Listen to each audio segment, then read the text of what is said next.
Committee on Transportation and Infrastructure will come to order. I'd ask unanimous consent that the chairman be authorized to declare recess at any time during today's hearing without objection. That is so ordered. As a reminder, if members insert a document into the record, please also email it to documentsti@mail.house.gov. I now recognize myself for the purposes of the opening statement. Last year, I, alongside Ranking Member Larson, started down the path of examining how we can fix the Federal Emergency Management Agency, or FEMA. And around the same time, President Trump issued an executive order creating the FEMA Review Council to develop recommendations for the reforming of FEMA. What everyone seems to agree on is that FEMA is broken, and it's been that way for a long time.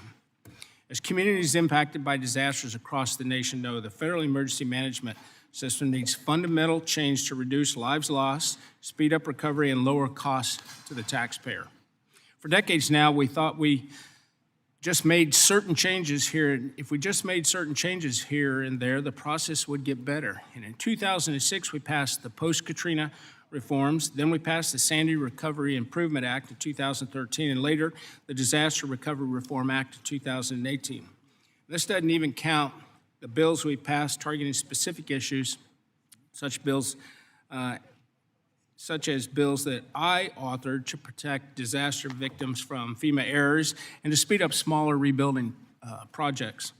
We've passed reform after reform since FEMA was put into DHS, and what was the result?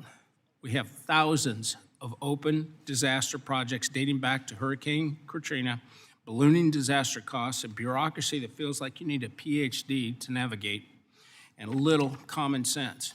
Any member who has had to help constituents navigate FEMA knows how complicated that the agency can be.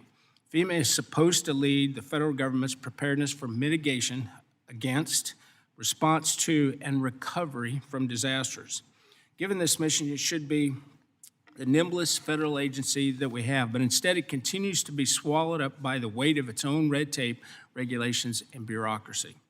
And don't get me wrong, there are many good people at FEMA who want the system to work, but we need to make sure that they have the tools to be as effective as possible.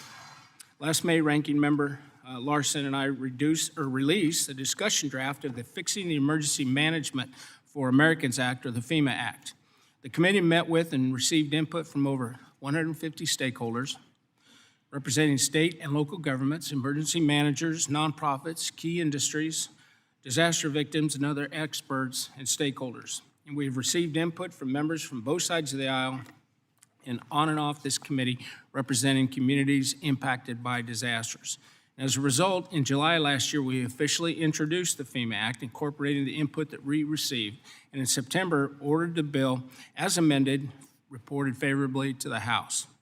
More recently, in May of this year, the President's FEMA Review Council released its work. Not surprisingly, while there are some differences, the goals and many of the approaches in those recommendations mirror our FEMA Act. For example, we all agree reforms must be focused on a system that is state-led, locally executed, and federally supported. I have said from day one, we all agree that FEMA's reimbursement process for rebuilding is inherently flawed, and so moving to upfront grants will not only speed things up, but they're going to reduce costs. Further, we all agree that investment in mitigation is crucial, so we must ensure that funding for projects moves faster. And we are in agreement that the current way of providing assistance to disaster victims has been reformed to make more sense. Now that FEMA's Review Council recommendations have been released, we hope that we can move forward with passing the FEMA Act. And I want to thank Ranking Member Larson for the work that he did with me on this bill, and for the leadership of Mr. Webster and Subcommittee Ranking Member Stanton, who are the original co-sponsors. I look forward to hearing from our panel of experts today, and thank you all, by the way, for being here. But I look forward to hearing your thoughts on reforming FEMA. And now I recognize Rick for his opening statement. Thank you, Chair Graves, for convening today's hearing on FEMA reform. I can't overstate the importance of this hearing. The effectiveness of FEMA is literally a life or death matter.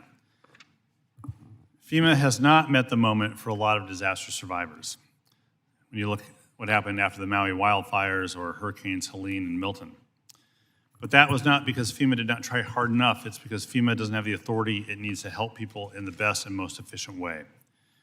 Then at the start of 2025, the president said we should eliminate or overhaul FEMA. I'm not aware of anyone on this committee who thinks eliminating FEMA is a good idea. That's just not a serious proposal.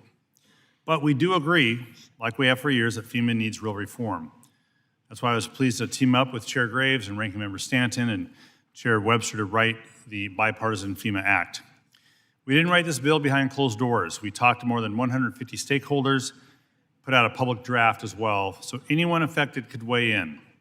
And what we ended up with is a bill that overhauls how survivors and communities get help after disaster. It facilitates investment in damage prevention and makes FEMA an independent agency again. In December 2025, floods hit my district and impacted over 100,000 Washingtonians. The floods were the most expensive natural disaster the state had seen in 40 years. About $182 million in damage to public infrastructure, about 4,000 homes damaged. Since the flooding began, I've conducted 25 site visits and meetings across impacted communities and met directly with mayors of Whatcom and Skagit counties and emergency responders. I visited federally funded home elevation projects and led direct outreach to impacted restaurants, retail stores, farms, and other small businesses in Northwest Washington State. And the president did not declare a major disaster declaration until April of 2026. That's when FEMA aid finally started moving. And people are grateful for the help, but it hasn't been easy. I've since heard from folks back home who are lost trying to figure out what aid they even qualify for, bouncing between FEMA, the Small Business Administration, U.S. Department of Ag, and Department of Housing and Urban Development. Small farmers in Snohomish and Skagit County have been hit especially hard, and a lot of them are falling through the cracks. Families are getting checks to fix their homes, but only for damage FEMA decides what makes a home unlivable. That's not the same as actually fixing what is broken. Meanwhile, state and local governments are stuck working through a bureaucracy that can take years. Emergency managers in Skagit County put these delays into perspective when they told me that 2021 flood victims did not receive mitigation grant funds to buy out and elevate their homes until 2024. Some homes flooded again, awaiting mitigation resources. And when a family is finally approved for flood mitigation funding, they have to pay for that work themselves first and hope FEMA pays them back. So the T&I committee did work and passed the FEMA Act on September 3rd of last year. And if it had become law then, Washington's recovery would look a lot different today. Survivors would not have to apply to 5 different agencies. There would be one universal application, and the government would do the work of matching people to the help they qualify instead of the other way around. Families would be eligible for help repairing all damage to their homes, not just the damage that makes it officially uninhabitable. Families would get up to $43,000 to make their homes stronger against the next disaster, and if home was a total loss, families could work with FEMA to actually rebuild it. On the public infrastructure side, state and local governments would get reimbursed within 120 days for emergency work to protect lives and property. For permanent rebuilding, like roads or bridges, schools or hospitals, state and local governments would get the money up front, and FEMA could only turn them down if there's evidence of fraud in the application. State and local governments could also build mitigation into the repair work from day one. That's just common sense and not something that FEMA allows today. If Washington State kept doing its part to prepare for disasters, which it has, it could get up to 85% of the cost to repair infrastructure covered by the federal government, freeing up state and local dollars for other investments in resilience and community services. The FEMA Act would also let homeowners get the money up front to raise or move their homes instead of forcing people already in crisis to pay out of pocket and hope for reimbursement later. Washington State would have a steady, predictable pre-disaster mitigation funding program because the FEMA Act makes BRIC a steady formula program. And the state could combine FEMA mitigation dollars with other federal grants to take on the bigger, smarter projects we need to deal with changing climate. And for the rest of the members on the committee, this wouldn't apply just to my state of Washington. All this would apply to your own states as well. These reforms needed to be in place before the December 2025 floods. They have to be in place before the next disaster hits. Congress has already waited a year too long, and today we will hear from witnesses with real experience in emergency management and related industries on what this reform would mean for them. So I want to thank you all for being here and look forward to your testimony. With that, yield back. Again, want to thank you all for being here. I briefly want to take a moment to explain our lighting system. So green means go, yellow means you're running out of time, and red means please conclude your remarks. With that, I'd ask unanimous consent that the witness's full statements be included in the record, and without objection, that is so ordered. I'd ask unanimous consent that the record of today's hearing remain open until such time as our witnesses have provided answers to any questions that may have been submitted to them in writing. Without objection, that is so ordered.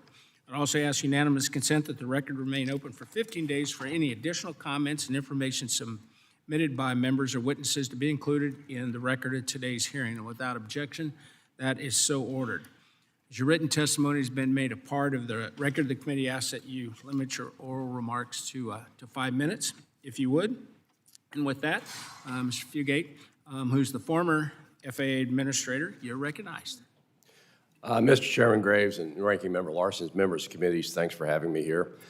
It's always fun to testify when you're not a government official.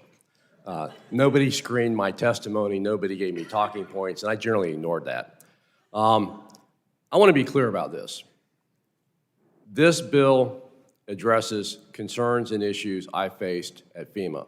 What's interesting is, Mr. Chairman, most of what you're proposing to do, with a couple exceptions, FEMA could always do. Because I always ask my attorneys, if it ain't illegal, why can't we do it? Well, we have policy against it. You know, there's nothing in the Stafford Act that says you can't pick up debris on private property. That's policy. We should not be duplicating what local and state governments would not normally do, so private roads and other things. But faced with the tornadoes in Joplin and Tuscaloosa, where I had debris fields that nobody could figure out whose house was on whose lot, and that by making everybody move it to the curb, we were going to not address the key issue, which was not picking up debris. It was about getting housing back. I had to go to the president and have him overrule OMB, because everybody blames FEMA. Trust me, there are many spoons in this pot. And OMB said you should not be picking up debris on private property. You should make them resolve their insurance claims to determine what the insurance would pay so we don't duplicate the benefit. Could you imagine doing that lot by lot if you ever saw the images of Joplin after an F5 tornado went and tore the heart out of that urban area? So we picked up debris on private property because the Stafford Act says it's not illegal. That was a policy decision.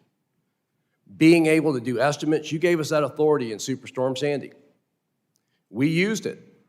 Here's the situation. Vermont had a state building that flooded, but it didn't reach the magic threshold of 50%. So FEMA's policy was, we'll fix it where it stands.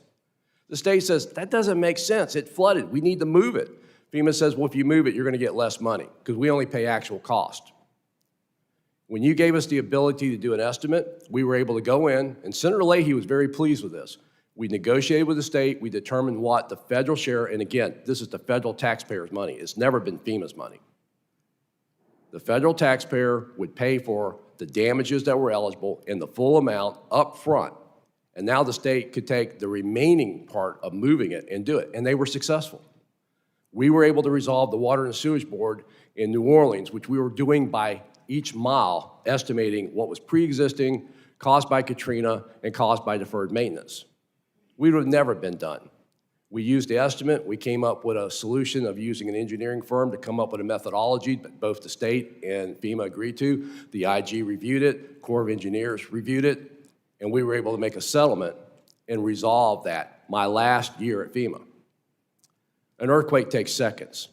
The paperwork shouldn't take decades. That's our situation. But the one thing in this bill I really want to point out, because it gets to some questions people have about insurance and other things, this committee doesn't have jurisdiction over insurance, and FEMA can't fix the insurance crisis we're facing. More and more people are underinsured or not able to get insurance. But giving FEMA the authority to repair homes, to get them back in the state where people can move back in is key. Because up until this point, we only had authority to shelter people. And trust me, we had bent ourselves into pretzels figuring out how to get people back in their homes under shelter authority. Because it's much cheaper to put somebody back in their home, even if it's $80,000 in repair, than to pay $300 to $400 a night for a hotel room in New York in Superstorm Sandy. It saved the public money, but we never had clear authority to do permanent repairs. HUD's got it, but that program took too long to get there. Our ability, instead of just putting a blue tarp on a roof or patching a house, of getting it back to where it's habitable and people can move back into it, addresses another key concern this bill touches on. And that is, everybody talks about affordable housing. I'm not talking low income, I'm talking workforce housing. For communities where the workers are constantly being displaced because when homes are destroyed and rebuilt, new, usually it's priced out of the market. The rental properties go up, people don't have access to it. So this ability to give FEMA permanent authority to make repairs is key. In my state, I have a lot of seniors that are now going bare. They're not having insurance because they can't afford it. If their homes get destroyed, they have nothing, and FEMA's programs wouldn't make them whole. This bill gives them an opportunity to get those homes repaired and get back in them. So again, focus on the survivor, focus on the outcomes. Fraud, waste, and abuse has created more process and more bureaucracy, not creating what we hoped was reducing fraud, waste, and abuse, but creating a monster of a policy, bureaucratic recovery process. The earthquake takes minutes, the paperwork takes decades. Thank you, Mr. Chairman. Thank you. Next up, we have Ms. Lee Sheng, who's the president of Jefferson Parish in Louisiana, and she's here with the National Association of Counties. Thanks for being here. Thank you. Chairman Graves, Ranking Member Larson, and distinguished members of the committee, thank you for having me here today. My name is Cynthia Lee Sheng, and I serve as Parish President of Jefferson Parish, Louisiana. I'm here representing the National Association of Counties, where I serve as the co-chair of the Intergovernmental Disaster Reform Task Force.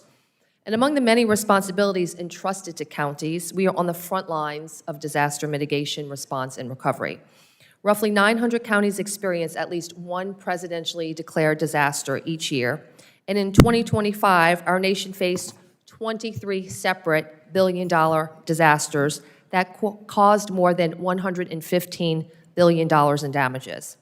Following a disaster, local elected officials and emergency managers were first on the scene, and we play a key role in recovery and rebuilding efforts so our residents can return to their lives as quickly as possible.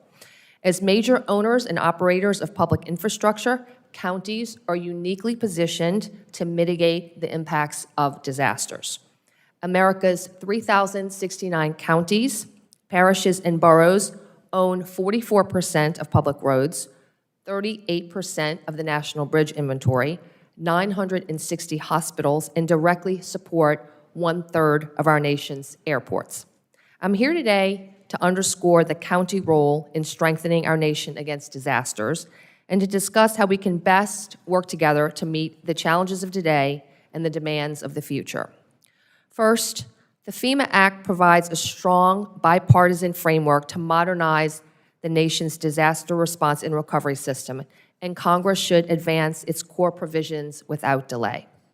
Disaster response, recovery, and mitigation start local and they end local. However, these efforts would not be possible without continued support from federal programs through FEMA. One such program is in desperate need of reform is FEMA's Public Assistance Program.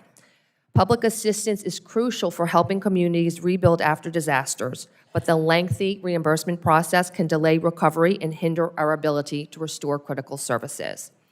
In 2024, NACO conducted a survey of members that found that 1 in 5 counties' longest open public assistance claim has been in process between 4 and 6 years, and nearly 1/3 have been open for more than 6 years. NACO strongly supports the FEMA Act's transition of the public assistance program from a reimbursement to a grants-based model, which would provide funding upfront and reduce counties' reliance on very costly borrowing. Second, streamlining disaster assistance and environmental review processes will cut red tape and speed recovery for survivors and local governments alike. Requiring the completion of complex and very burdensome paperwork by communities who are unfamiliar with the processes during the most stressful times of their lives can significantly impede progress when it is most needed. Populations that feel the biggest impact are often our underserved and disadvantaged communities who lack the resources and capacity to complete applications and meet critical deadlines. The FEMA Act addresses this directly by establishing a universal disaster assistance application and streamlining environmental and historic preservation reviews, reducing unnecessary delays while still maintaining strong protections. The Act's procurement waiver, which treats counties the same as states for federal contracting purposes, would also remove a significant obstacle to rapid disaster response. Finally, county officials are effective stewards of federal investments, and a strong intergovernmental partnership is needed to meet the entirety of our public sector responsibilities. Counties are not merely stakeholders in this conversation. Rather, we are part of the federal, state, and local partnership of governments that together share the responsibility of protecting our nation and its residents from disasters. And while disasters are inherently local, 45 states limit counties' ability to raise revenue, making the intergovernmental partnership vital to meeting our public sector responsibilities.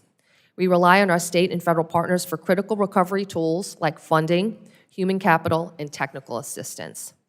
In conclusion, counties stand ready to work side by side with you to improve our nation's disaster response, recovery, and mitigation capabilities to ensure the health, well-being, and safety of our citizens. Chairman Graves, Ranking Member Larson, thank you again for the invitation to discuss this critical issue on behalf of America's counties. This concludes my testimony. I'm happy to accept questions later. Thank you. Next up, we have Mr. Jim Matheson, who's the CEO of the National Rural Electric Cooperatives Association. All right, Chairman Graves and Ranking Member Larson and members of the committee, I want to thank you for inviting me to testify on behalf of the National Rural Electric Cooperative Association, or NRECA, which represents nearly 900 not-for-profit, community-owned electric cooperatives. Electric cooperatives operate in 48 states. We power 42 million people across 56% of the nation's landscape, including much of America's agricultural economy. Co-ops are owned and governed by the people they serve, and they operate at cost, helping keep electric rates affordable. And that affordability is especially important because electric cooperatives serve 92% of the persistent poverty counties in the country. So I appreciate the opportunity to discuss the vital relationship between FEMA and America's electric cooperatives and explain why NRECA strongly supports passage of the bipartisan Fixing Emergency Management for Americans, or FEMA Act. FEMA's public assistance program is a lifeline for electric cooperatives after natural disasters. Every year, co-ops lose poles, transformers, power lines, substations, and other critical infrastructure to ice storms, tornadoes, floods, hurricanes, wildfires, and other events. Nearly half of electric cooperatives have received FEMA public assistance since 2020. And because co-ops operate at cost, major recovery expenses cannot be absorbed through excess margins. Without federal support, those costs flow directly to rural families, farmers, and businesses through higher electric bills. And on average, electric cooperatives serve only 8 customers per mile, compared to 32 for other utilities. So FEMA assistance helps ensure that sparsely populated rural communities are not left to shoulder enormous recovery costs alone. But this is not just a rural issue. 433 of the 435 congressional districts have had a major disaster declaration in the past 15 years. While the FEMA co-op partnership is essential, it can work better. Funding approvals involving FEMA and state coordination often take years. Paperwork requirements are overly complex, and rules and interpretations vary by region. These delays slow recovery, strain rural systems, prolong outages, and increase costs for consumer members already facing tight budgets. NRECA strongly supports the FEMA Act because it offers specific, practical solutions to these problems. The bill includes reforms that are aligned with NRECA's 5 FEMA reform priorities that would make FEMA faster, more transparent, and more effective for cooperatives and the communities that depend on reliable and affordable electricity. First, the FEMA Act would better account for localized but costly rural damage. Many co-ops serve remote, sparsely populated areas where catastrophic storms may not meet state or county thresholds for disaster declarations, leaving consumer members to bear the full cost of rebuilding. Second, the bill would reduce the time required to receive public assistance. For emergency work, it would establish a 120-day reimbursement timeline so co-ops can restore power and remove debris without facing years of uncertainty. And for permanent work, it would create a streamlined upfront approval process for long-term repairs to critical electric infrastructure. Third, the bill also directs FEMA to reimburse loan interest when co-ops must borrow to rebuild while awaiting reimbursement, including for past storms, helping prevent financing costs from being passed on to our consumer members. Fourth, the FEMA Act would help co-ops rebuild stronger and more resilient systems. Hazard mitigation funds allow utilities to strategically harden or move infrastructure rather than simply replace what was damaged. And finally, the bill adds protections against costly FEMA deobligations. Electric co-ops have a strong record of stewardship of taxpayer dollars, but arbitrary clawbacks years after a storm create uncertainty and they threaten affordability. NRECA greatly appreciates the committee's bipartisan work to include these 5 reforms in the FEMA Act. Rural America deserves a FEMA that's fast, transparent, and effective, and Congress should pass the FEMA Act quickly so rural families, farmers, and businesses are not left behind when the next disaster hits. Thank you, and I welcome your questions. Thank you. Next up, we have Mr. Brian Waller, who is the Vice President of Shelter Mutual Insurance Company, headquartered in Missouri, I might add. And he's here on behalf of the National Association of Mutual Insurance Companies. Thanks for being here. Chairman Graves, Ranking Member Larson, and members of the committee, thank you for the opportunity to testify. As you heard, my name is Brian Waller. I'm Vice President of External Relations at Shelter Insurance based out of Columbia, Missouri. I appear today on behalf of the National Association of Mutual Insurance Companies, or NAMIC. In May of last year, an EF3 tornado struck North St. Louis, destroying entire neighborhoods and causing more than $1.6 billion in damage. FEMA officials have called the residential damage the largest scale the agency has seen since the Joplin, Missouri tornado in 2011, which remains the costliest single tornado in U.S. history. For affected communities and victims in this and hundreds of other open declared disasters, FEMA is not just an idea, it is a lifeline. For Shelter and our fellow insurers, FEMA at its best is a trusted partner helping policyholders both before and after the storm. Unfortunately, more than a year after this storm, there is still much debris to be removed in North St. Louis, and we know that FEMA of recent years can do a better job serving the American people. Backlogs, delays, and duplicative processes have led to confusion and severe reputational harm at an agency that Americans need to know they can count on when disaster strikes. Secretary Mullen has taken important steps to correct the agency's course, and the President's FEMA Review Council has put forth thoughtful recommendations. However, legislative action is needed for lasting transformation, so we ask Congress to prioritize a more accountable and effective FEMA.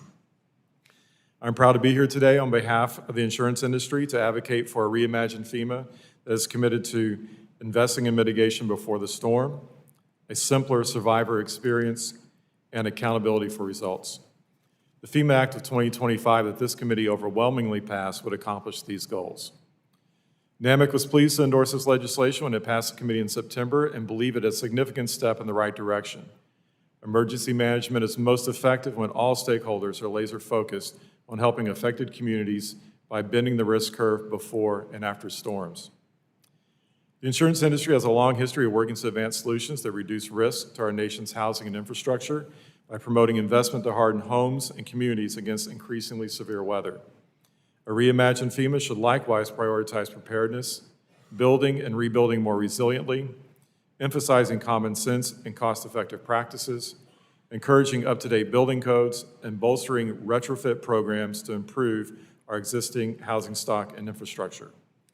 When disaster strikes, a reimagined FEMA should be focused on the experience of victims. No American should be left in limbo for weeks, months, or even years over inconsistent paperwork, requirements, especially after losing everything to a natural disaster. The FEMA Act contains practical and common sense solutions to many of the most pressing challenges facing the agency and American taxpayers. 6 particularly notable are restructuring and improving pre-disaster mitigation programs and establishing a formal process for peer-to-peer review, establishing a task force to address the backlog of open disasters, reducing impediments to prompt and effective debris removal, expediting permanent repair to public infrastructure, streamlining permitting and application processes, most importantly, creating a universal disaster application for survivors, and numerous GAO reports to ensure continued accountability. We all know that when it comes to natural disasters, it's a case of when, not if. But as noted at the outset, your actions regarding the future of this agency will have effects that provide meaningful help to Americans in need for years to come. We commend your leadership on these reforms. It has been said that emergency management works best when it is state-led, locally executed, and federally supported. We believe the FEMA Act will strengthen those partnerships between federal, state, and local governments, as well as other stakeholders, all in the interest of better serving taxpayers. The final report from the President's FEMA Review Council appropriately identified the need for legislation to implement many of its recommendations, and the FEMA Act tackles most of the issues outlined in that report. As this committee works with the House leadership, the Senate, the administration, and other stakeholders toward a final legislative product, we encourage swift action and urge the House leadership to bring the FEMA Act to the floor for passage in this Congress. I thank you for your time, and I look forward to answering your questions. Next up, we have Mr. Chuck Jadovitz, and he is the Vice President, or one of the Vice Presidents, of the United States Chamber of Commerce. Thanks for being here. Chairman Graves, Ranking Member Larson, and members of the committee, thank you for the opportunity to testify today. I am Chuck Jadovitz, Vice President for Environmental Affairs and Sustainability at the U.S. Chamber of Commerce. I appreciate the committee's bipartisan work on the FEMA Act and am pleased to be here alongside Chamber members and coalition partners who share a common goal: building smart, modern, resilient infrastructure so America is better prepared before the next crisis hits.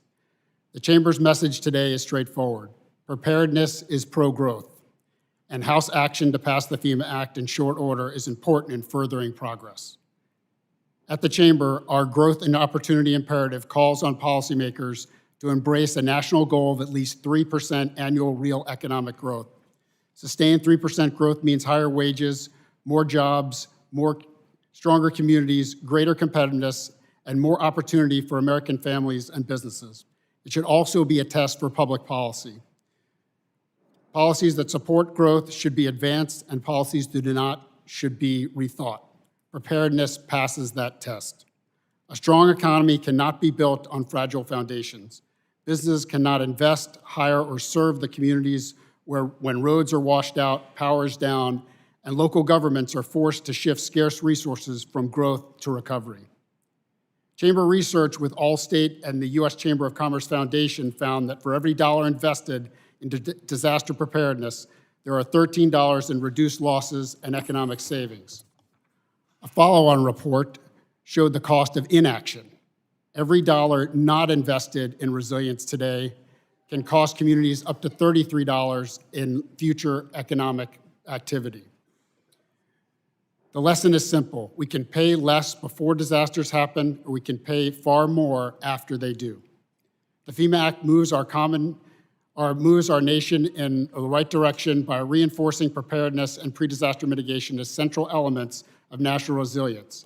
It recognizes that communities need predictable resources and stronger partnerships to reduce risk before disaster strikes. We need all the tools in the resilience toolbox to succeed. The Chamber supports a system that is locally driven, state managed, and federally supported. State and local leaders like President Lee Shang know their communities best, but empowering local leadership cannot mean weakening the federal role. A strong federal partner is essential to provide consistent funding, coordination across jurisdictions, and support for reducing risks that exceed local capacity.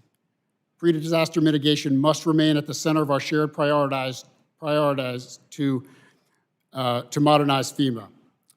The FEMA Act's formula-based approach offers a promising path forward to reliable funding for preparedness. The Chamber also supports the improvements made in the bill that make existing programs more practical and easier to use. Hazard mitigation programs should be strengthened.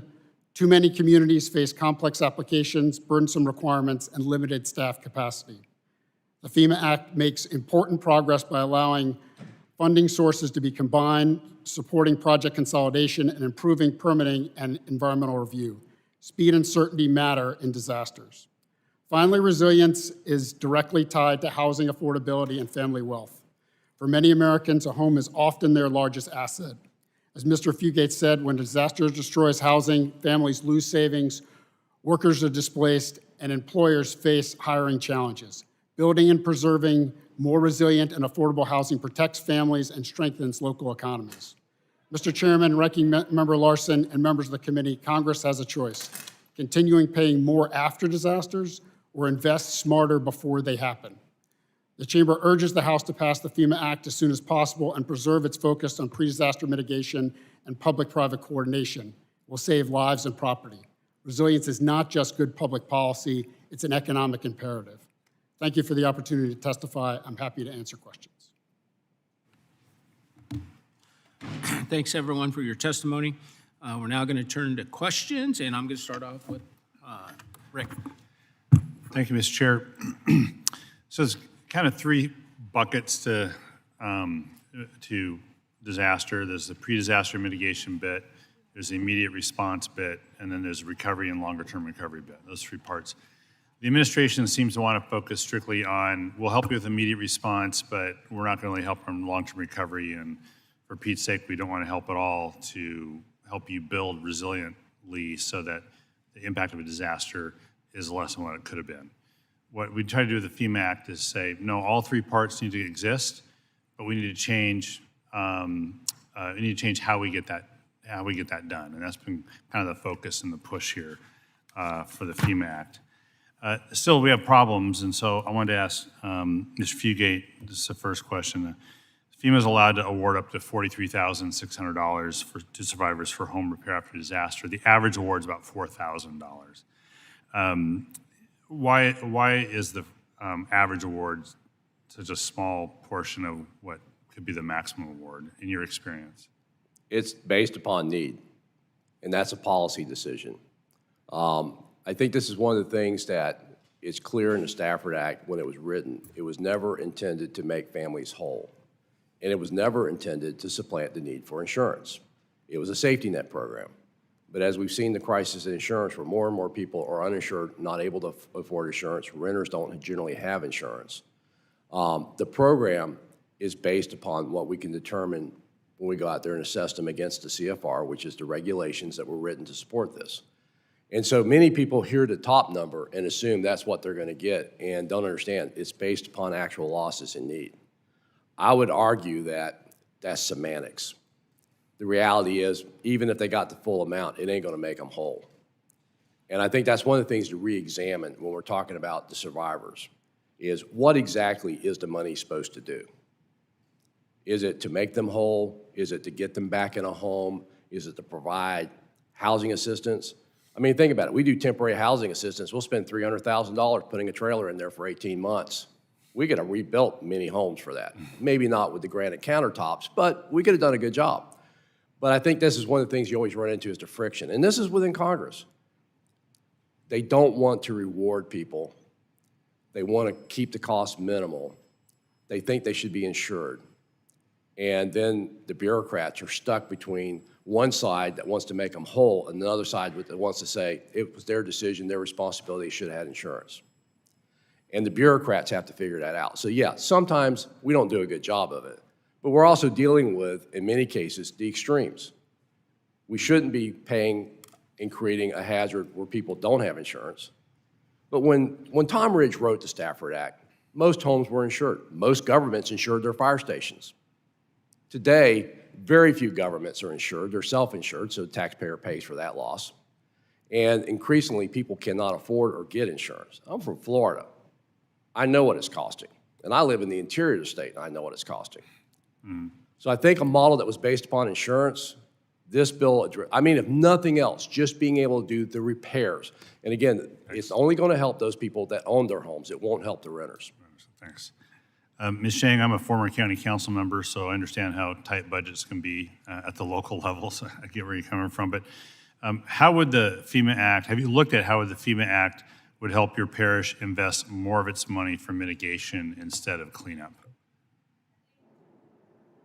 I think one of the most critical elements for counties and local governments on the FEMA Act is getting the upfront funds. You know, right now, and especially if you're a small county, sometimes I speak to my colleagues, they're afraid to even sign a debris contract because they know that is beyond their budget when they get a terrible hurricane happening.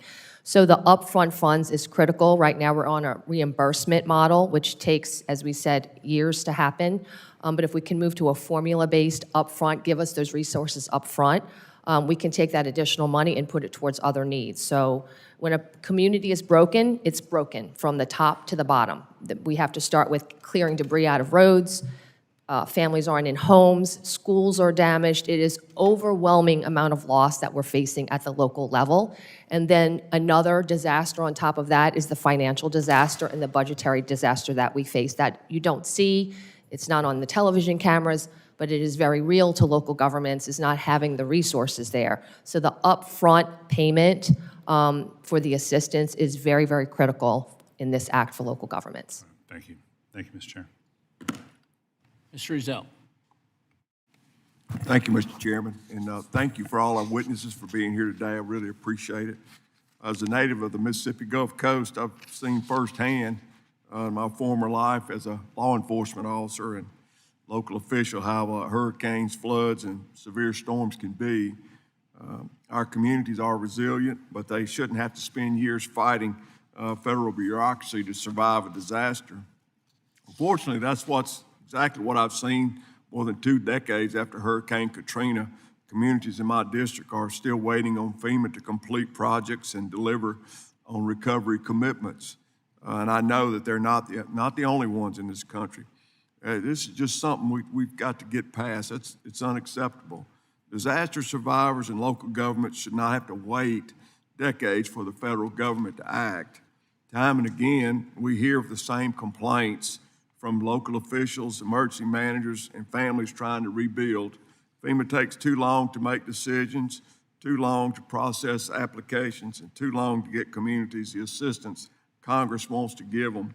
Delays drive up costs, slow recovery, and leave communities stuck in limbo. The problem isn't just that FEMA lacks the authority, it's that the system has become weighed down by unnecessary regulations, guidance, and paperwork. When disasters strike, we need an agency that can move at the speed of emergency, not at the speed of Washington.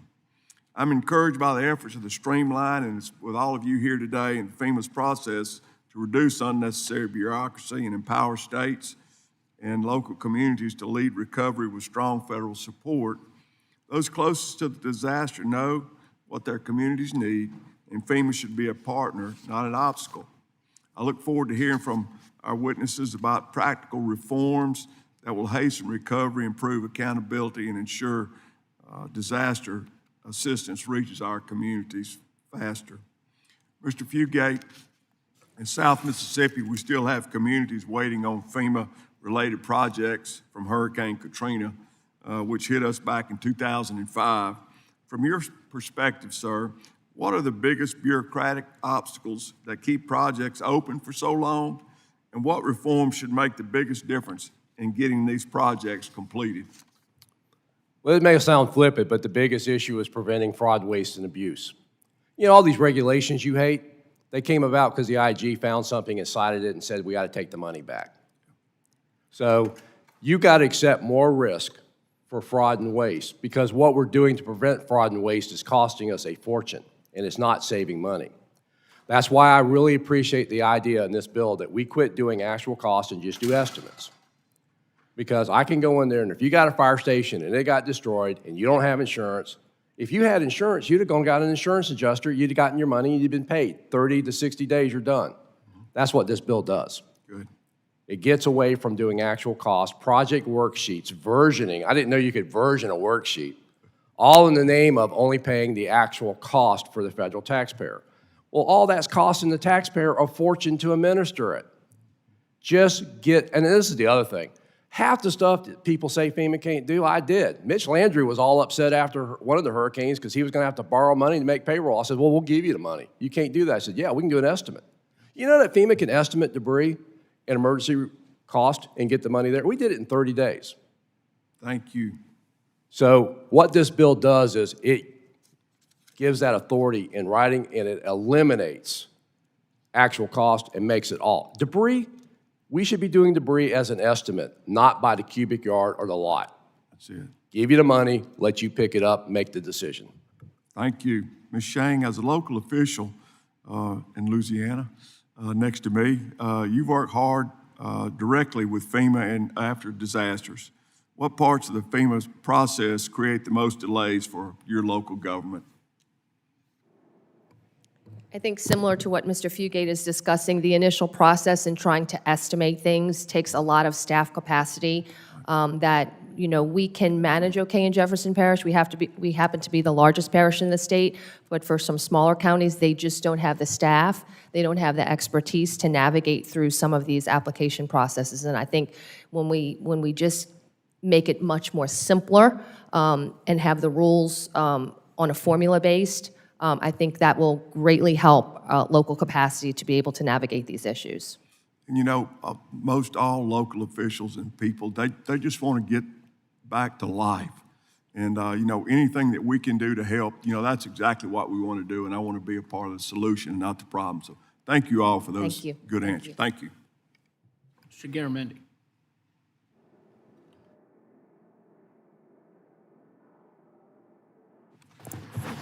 Mr. Chairman, thank you. And for the witnesses, I'm really upset by all of you because you keep coming back to something that I swore that I'd never pay any attention to, and that's insurance.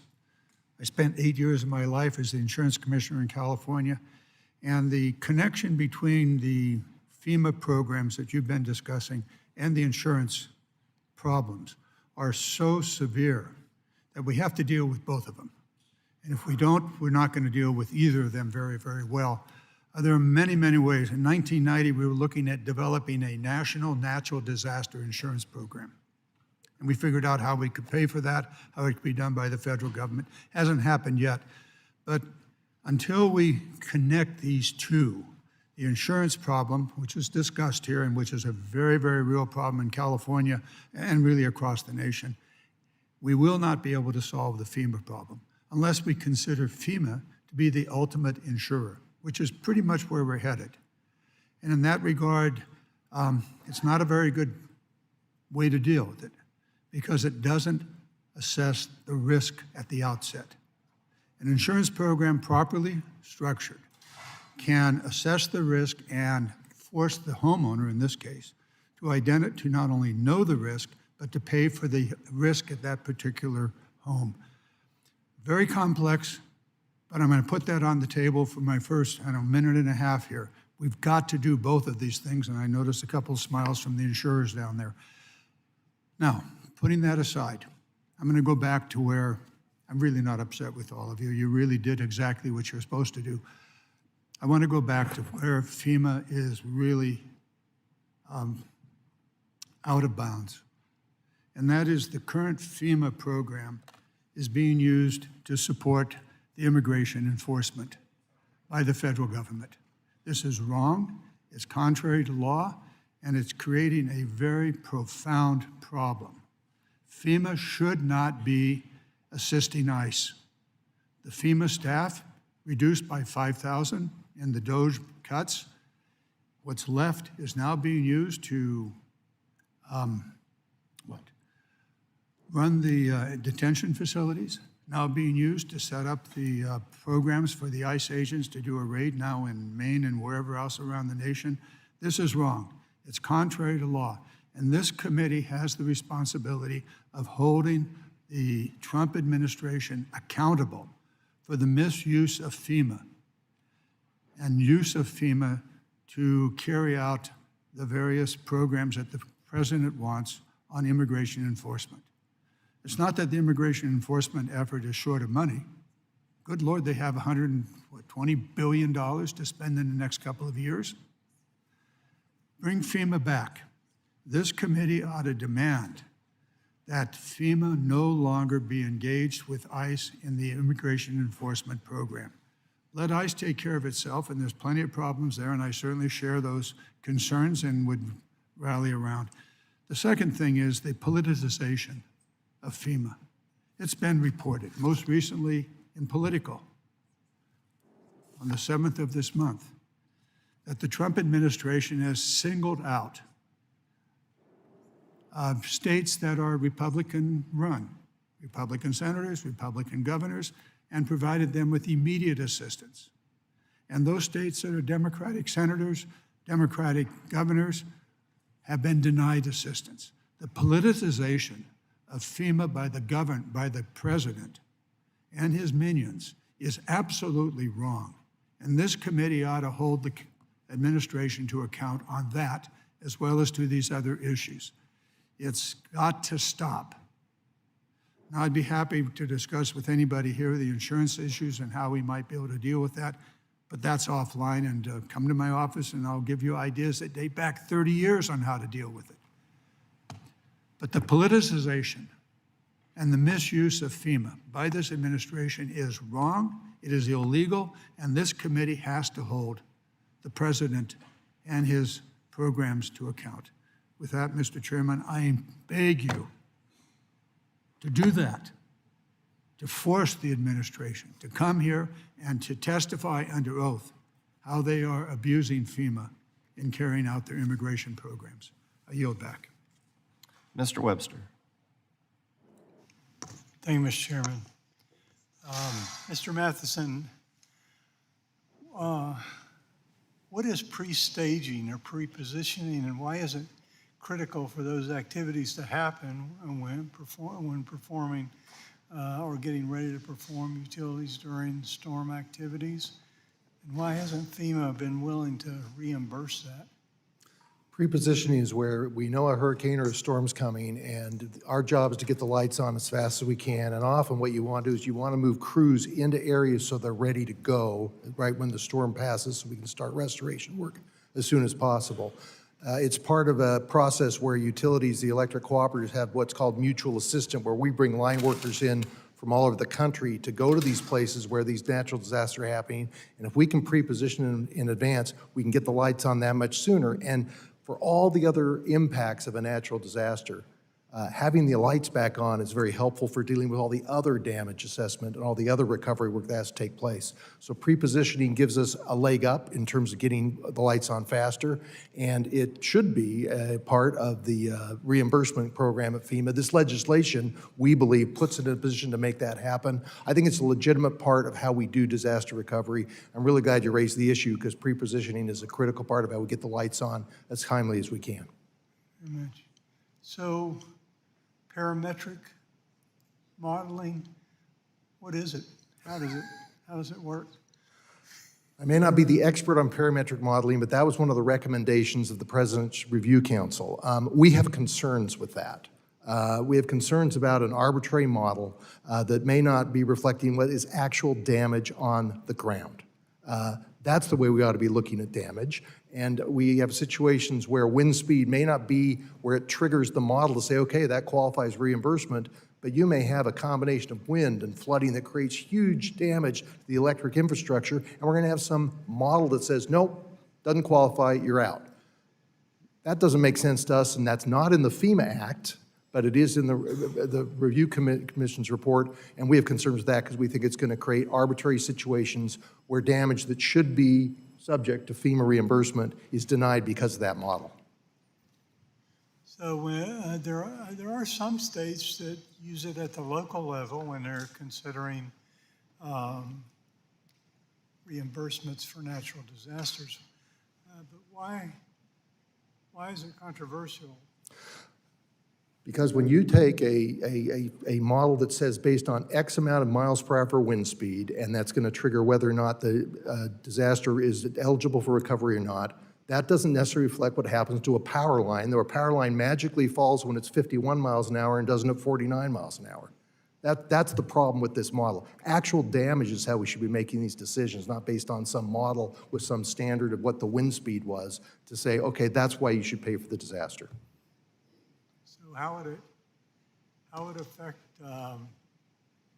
rural electrics or even electric co-ops and municipal utilities? Well, first of all, you're adding another element of uncertainty. You may very well put electric cooperatives in a position where there's significant damage, but the model says, nope, doesn't qualify, and we're left, as I said in my opening statement, shouldering the burden where we are at-cost utilities representing 92% of the persistent poverty counties in America. We don't have shareholders to fall back on, and we have very sparsely populated areas. So you have several miles of electric line, but not many people to spread that cost across because we're in these sparsely populated areas. That's why we're eligible for FEMA participation in the first place. That's what Congress decided decades ago. And if we go to this model that has some arbitrary function that says, well, even though you had all this damage, the model doesn't say it qualifies, I don't think that's what we're looking for here. I think we're looking for reasonable people to assess the situation, look at the damage, and say, yeah, that qualifies. And so that's our resistance with the parametric, with the model that you're talking about. Well, what other additional FEMA reforms could be included beyond just expediting reimbursements?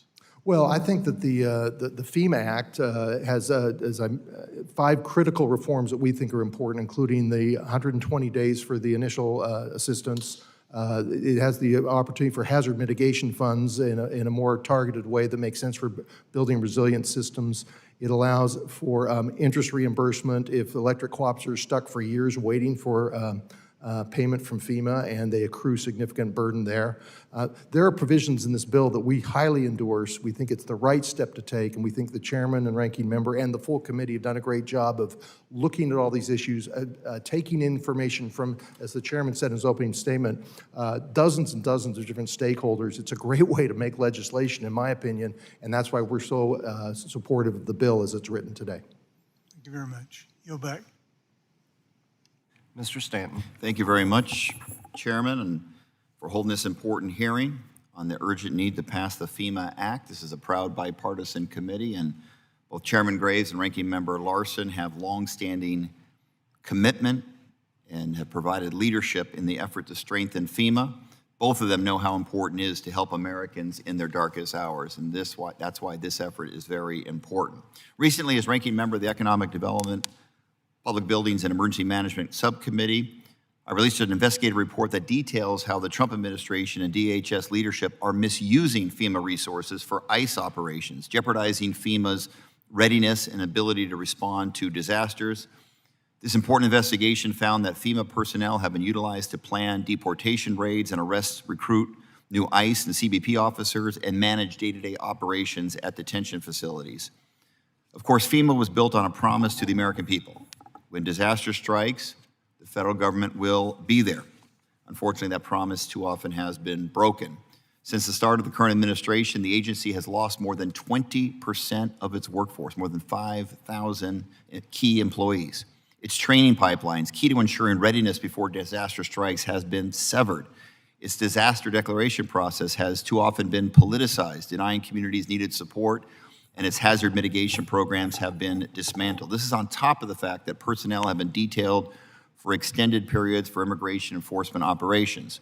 Whether or not you agree with the current administration's mass deportation policy, this report makes one thing clear.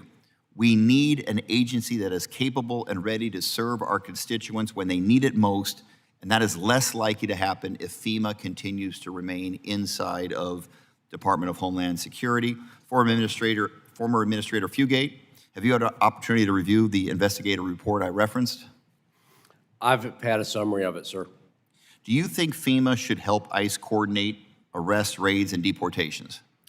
Well, the question is, you gave that authority to the Secretary under the Homeland Security Act. You got to change that. How would an independent agency, which is what the FEMA Act proposes, protect employees from being pulled into non-Stafford Act missions? Well, if you're not part of Homeland Security, then the Secretary's authority to transfer staff wouldn't apply. But it went both ways. In Superstorm Sandy, we transferred about 2,000 DHS employees to help us in that response. But these were always meant to be temporary. In the Obama administration, we were tasked with supporting undocumented children. We had a crisis. They was backed up. Kids were in detention facilities, never designed to hold children. They were designed to hold adults. In those, we worked the mission. We had the authority and authorization of the other components, including Health and Human Services. And that was a big problem with those because it was divided between 2 departments. But the question is, would FEMA be better off being independent? I never thought FEMA should be in DHS, but when I testified at my hearing, I said yes, because here's the other thing. You made the FEMA administrator an E2. Does anybody know what that means outside of the people that read the plum book? The FEMA administrator is the same rank as the service secretaries, the EPA administrator, the SBA administrator, yet they're treated as a subcomponent in DHS. Secretary and deputy secretary were surprised to find out I was an E2 because they were trying to get all their components promoted to E3s. And somebody said, well, I don't think the administrator wants a demotion. Even the Department of Defense would have me summoned to go meet with assistant secretaries, which were an E5, and I was an E2. And I'm like, I ain't going over there. They can come see me. It wasn't arrogance, but the thing I've learned is if you give us authority and we don't execute it, we lose it. And I think part of what we have done is we have diluted the Post-Katrina Emergency Management Reform Act to recognize that the FEMA administrator is the same rank as the Navy secretary. It's not treated that way in DHS. I think in a bipartisan way, we agree with that this needs to be an independent agency with direct line to the President of the United States. It will save time on declaration, emergency management proclamations. It'll save time in emergency response and make the whole process much quicker, which is exactly what the American people expect. Do you think, Mr. Fugate, if FEMA were to become an independent agency, would that help restore public trust in FEMA to operate effectively in response to disasters? No. I think FEMA executing the mission is what restores that trust. You know, when I got to FEMA, we were dealing with post-Katrina, and everybody says, you know, are you going to fail? You know, tell us you're not. And I'm like, I can't tell you that. I have to execute. You'll determine if we failed or we didn't. Again, I caution people, just moving things around, reorganizing is not the answer. The answer is empowering FEMA, make sure they have the right leadership and the tools to execute. But their ability to regain the public trust doesn't matter where they sit. It matters where they execute and how it's perceived by the public of doing the mission.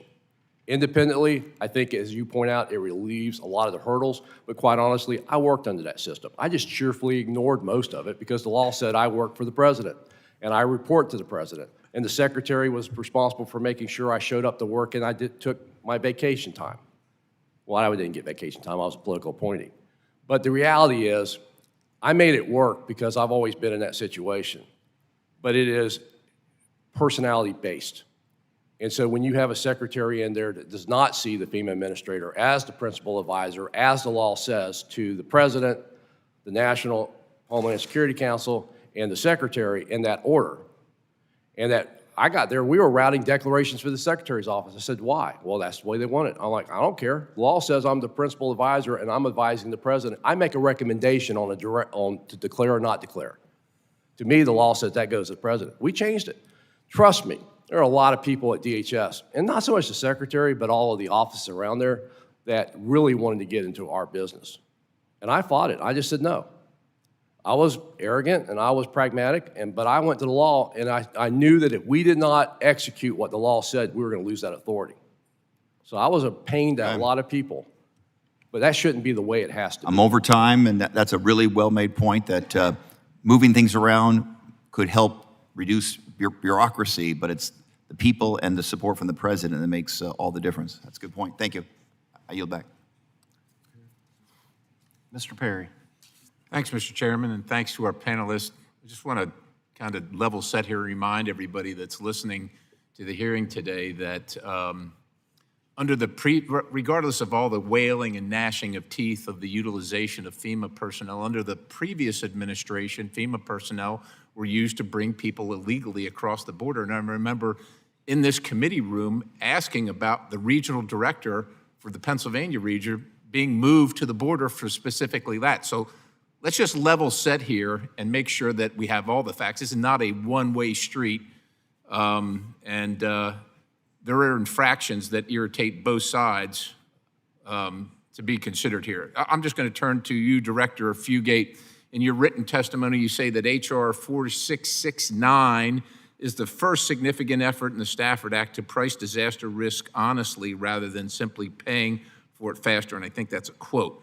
This is largely as a result of the sliding scale for the federal cost shares for disaster assistance based on state action or inaction in risk mitigation that is included in the FEMA Act and was suggested by the President's FEMA Review Council. My understanding is that you proposed this idea during your time as FEMA administrator. I think it's good to see folks coalescing around this idea to get states to have some more skin in the game and to ensure that we do everything we can on the front end to mitigate the risk rather than throwing money at the problem after the fact. Can you take a moment to elaborate on the advantages of this proposal and what other ideas you might have to get to states to play a bigger role in disaster mitigation, especially up front? Well, I'm going to take advantage since we have the International Code Council here is states that have strong building codes and build for the environment have less losses. States that don't have strong building codes, and everybody says, well, it's red tape, but we know that the stronger it is, and this comes from the state of Alabama. The more you invest, and they use a program that the Institute of Business Home Safety does, Fortify, where they build above the code. The homes have done better, and they've documented it, and it saves them money. But I always want to remember, this ain't FEMA's money. This is the taxpayers' money. Why should the taxpayer continue to pay for the state and local governments who are making decisions to grow risk, and there's no containment? Well, I agree with you. As a matter of fact, why should any government pay? I mean, what incentive do people have to buy insurance if the federal government's going to rush in and pay for everything that happens under the sun, whether it gets too hot, it gets too cold, the water rises, the wind blows? I mean, that's the attitude these days. And that's the challenge. That's why, again, when Tom Ridge wrote this, it was based upon insurance was the primary model. Local governments insured their buildings. Most of the public had insurance. We have an insurance crisis. We're going to have to navigate that. But by using a sliding scale that says, right now it's like, I win the lottery. If I get to that magical threshold, I get 75% of all my costs back to the first dollar. Do you know any insurance policy that doesn't have a deductible? Right. Exactly. So if you get to that magic threshold, you get it all there. Bad behavior. And there's no containment. There's no incentive for states to make investments. There's no incentive to, maybe we shouldn't be building there the way we're building and hoping somebody else will pick up the check, because that's the taxpayer, that's federal taxpayer. So I think this bill, by saying, look, we're going to do this gradually. I find that when we try to do the sudden shocks, it never works. But we're going to start out gradually. If you're not doing anything to manage your risk, you're just building wherever you want to, and you're not doing anything to protect the federal taxpayer from exposure, you're at 65%. If you are now doing those things, you're enforcing building codes, you're insuring your public buildings, you're doing those things to reduce the cost to the federal taxpayer, you may get to 85%. That's the first time we've incentivized reducing the cost to the federal taxpayer by before the disaster, not waiting for somebody else to pay for it, but taking the actions to build and manage their risk without necessarily depending upon the federal government as the first payee. I appreciate it, and with little time I have, we talked, and I think I know your position on separating FEMA from the Department of Homeland, but can you speak to the importance of having an independent inspector general to keep FEMA honest about its efficiency and effectiveness? Sure. Well, I think an independent IG, it depends on what you want them to look at. Separating FEMA, having the IG, it's a symbiotic relationship. If it's an accounting error, I agree with the IG. But one of the things you got to remember the IG does is they look at policies. And most of the time when they say FEMA takes the money back, it ain't FEMA. It's the IG finding FEMA didn't find policy and they should take the money back. Those clawbacks that are devastating. So I think if you're going to have an independent IG, you need to make sure they're not the IG for a standard agency. They're going to have to assume that there's more risk being made to get money out the door and that we're not running an accounting business. We're in the business of helping communities recover. So if you're going to do an independent IG, they're going to have different rules of engagement. That's fine, but I mean, yeah, you get the money out the door, but that doesn't mean that just because we're getting the money out the door because there's a disaster that we just throw money away and accept that as No, sir. That's the cost of doing But business. I think this is the common issue. If you want to go fast, you're going to take risk. And if those risks were honest and there was no fraud, I think we have to accept there's going to be additional cost. But I'm pretty sure it's cheaper than what it's costing us to try to make sure we have no fraud and abuse. And we're sitting there counting by cubic yards. I mean, do you know how we do debris?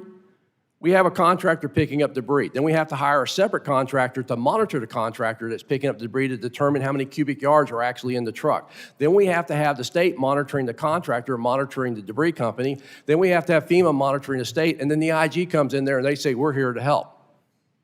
It would be a lot cheaper just to do an estimate and be off 5% either way and get it done, and we'd save money because we wouldn't be doing all the overhead. You. Ms. Strickland.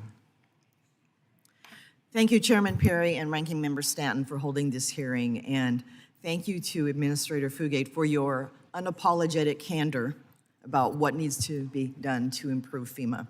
I want to shift gears a bit and talk about FEMA's non-disaster grant programs.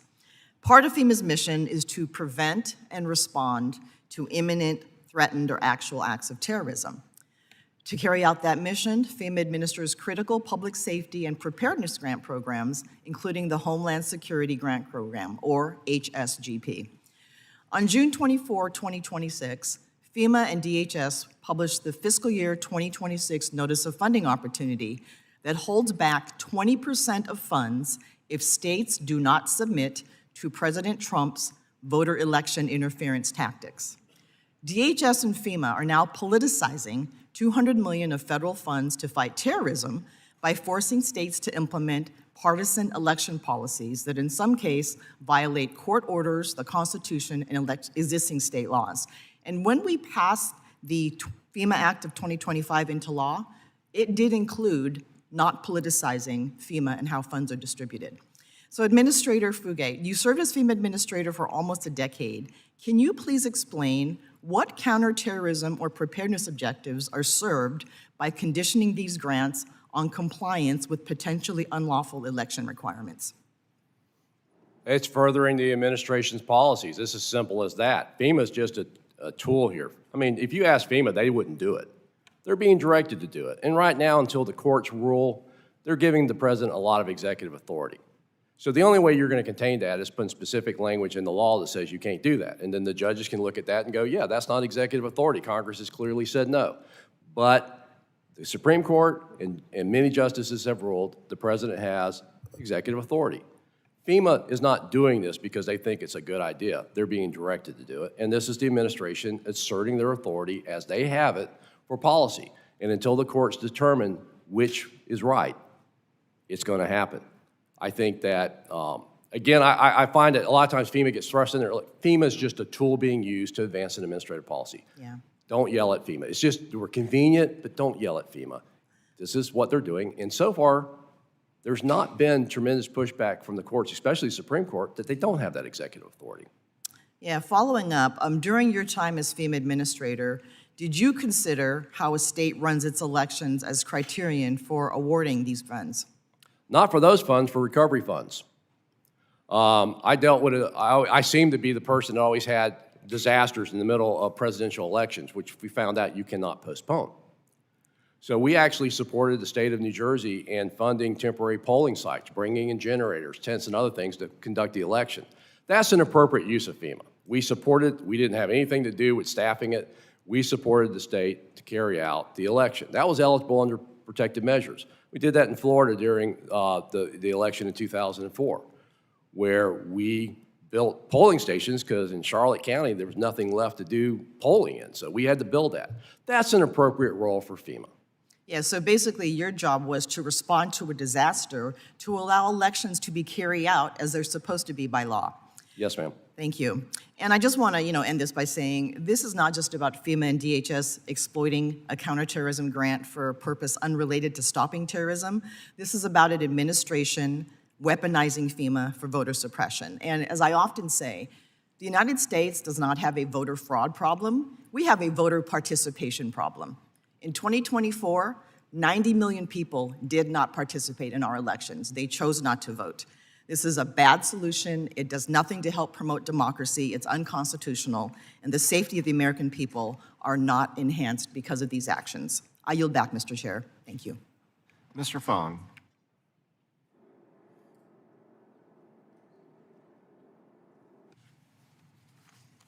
Thank you, Mr. Chairman. Appreciate this important hearing. Mr. Fugate, I would like you to, outline, do you believe that moving to upfront project-based grants will reduce the cost of rebuilding following a disaster? Yeah, that's an easy one. Can you go into specifics in terms of how we can, and kind of give me some real-world examples? Okay, let's use a fire station. Everybody gets a fire station. You know what a fire station is? It's a building, right? It's also a function. So let's say you have a flood or a hurricane or a wildfire and the fire station gets destroyed. If you had insurance, what would be the first steps you would take? Contact the insurance, they send out an adjuster, they determine the building was destroyed, they look at the insured value, they write you a check. You go build a fire station. How hard is that? The current system is FEMA goes out there and first has to determine that the fire station was destroyed because of the disaster. Then they have to determine if there was any disaster causes that would have increased the cost, like deferred maintenance and stuff. Then they have to determine, well, what's the value of the building and contents? And then what would it take to replace that? And they write an estimate on that, and that's a project worksheet. But because they do actual cost, they don't give them the money. The local governments now have to go get a contractor to go build a fire station. They have to get an estimate. They have to submit that to FEMA for being reviewed.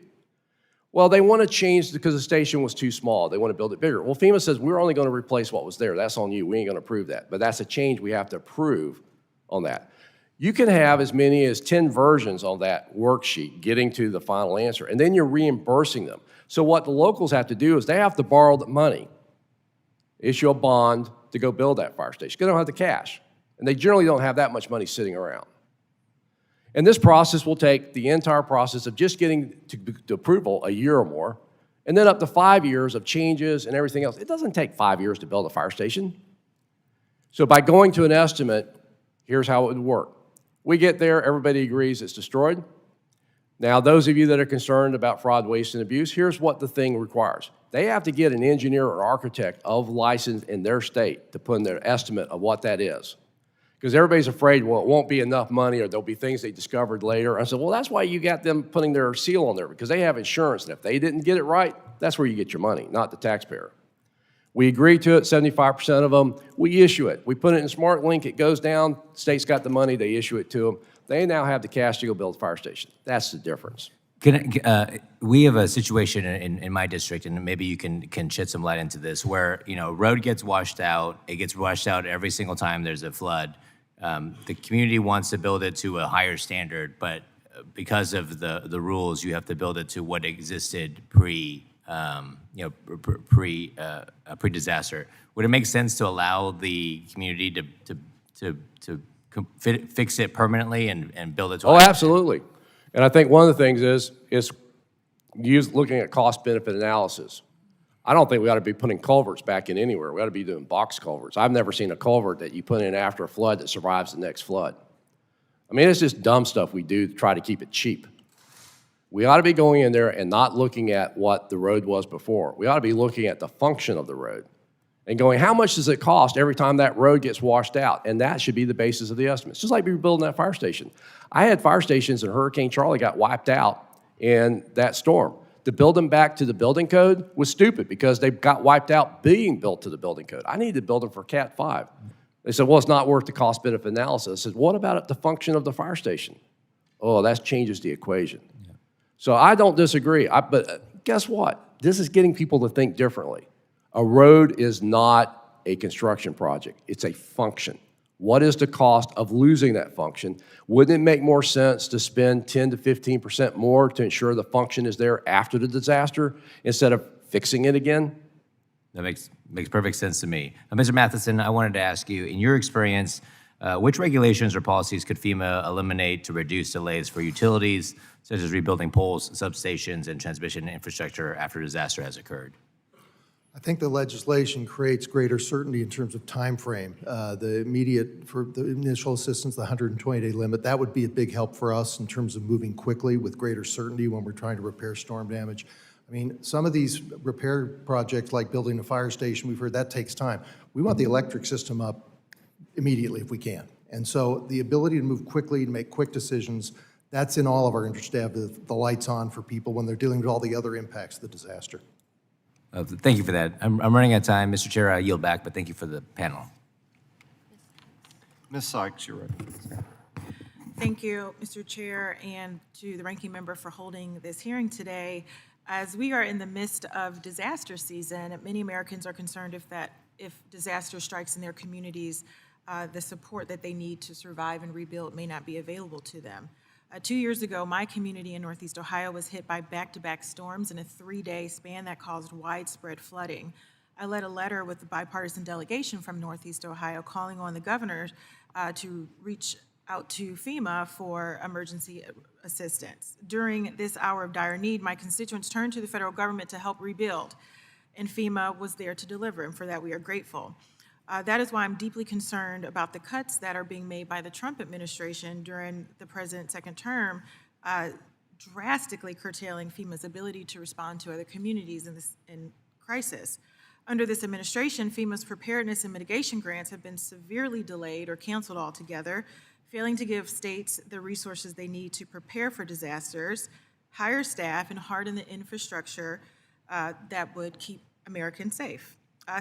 Also, since January 2025, disaster declaration requests from Democratic governors have been approved at a rate of 23% compared with 89% for Republican-led states, clearly showing preferential treatment.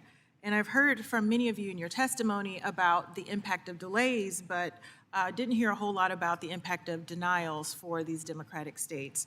Politicizing disaster assistance hurts American families, and to make matters worse, a recent report by one of the subcommittees on this full committee also found that DHS is siphoning FEMA resources to support ICE's deportation campaign, diverting essential resources away from FEMA's disaster response. So in a word, FEMA is a disaster.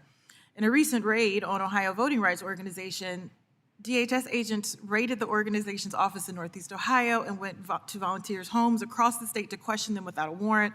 This is an example of voter suppression and intimidation, but also an egregious misuse of DHS resources in my home state that we still don't have an accounting for. And so I can't help but notice that there are no current FEMA employees or administrators with us today, and I am sure that is not a coincidence. And I imagine, Mr. Fugate, that is why you are so popular today, to stand in and speak for those who refuse to or could not, or for whatever reason, not here to answer questions on behalf of the American public. But glad that you're here. But I do want to ask you, what is the operational impact of cutting off staff and siphoning resources from FEMA to ICE, for ICE? And how will this loss impact FEMA's readiness to respond to a disaster? It's all very subjective how you look at it. And I go back to the original issue. You gave the Secretary this authority in the Homeland Security Act. I did not give the Secretary that. And that's some the other problem. people did. You've given discretion, and when you have discretion, it can be used for good and bad, for things you don't agree with, but they have the discretion. That, I think, either making FEMA independent or being more specific in the language around FEMA, limiting or eliminating that. But until you do that, you've given them that, whether you agree with it or not, they have that authority. What you would have to do to demonstrate they've broken the law is you gave them percentages they could move. And if they're moving them at a greater percentage, or they're violating the Economy Act, which means they're spending money they weren't authorized or appropriated for. But until you get there and you gave the Secretary authority to move money around, I mean, in my administration, when we did our budgets, I ended up losing money to go pay for a security cutter for Coast Guard. So as long as there's discretion, it can be used for good or for things you don't agree with. Thank you for that, but that was not what I was inquiring of you. It was whether or not that is a good use of resources. And that is not Has suggested. FEMA not been able to respond to a disaster because of that? And the answer is no, but we haven't had a big disaster, so I don't know.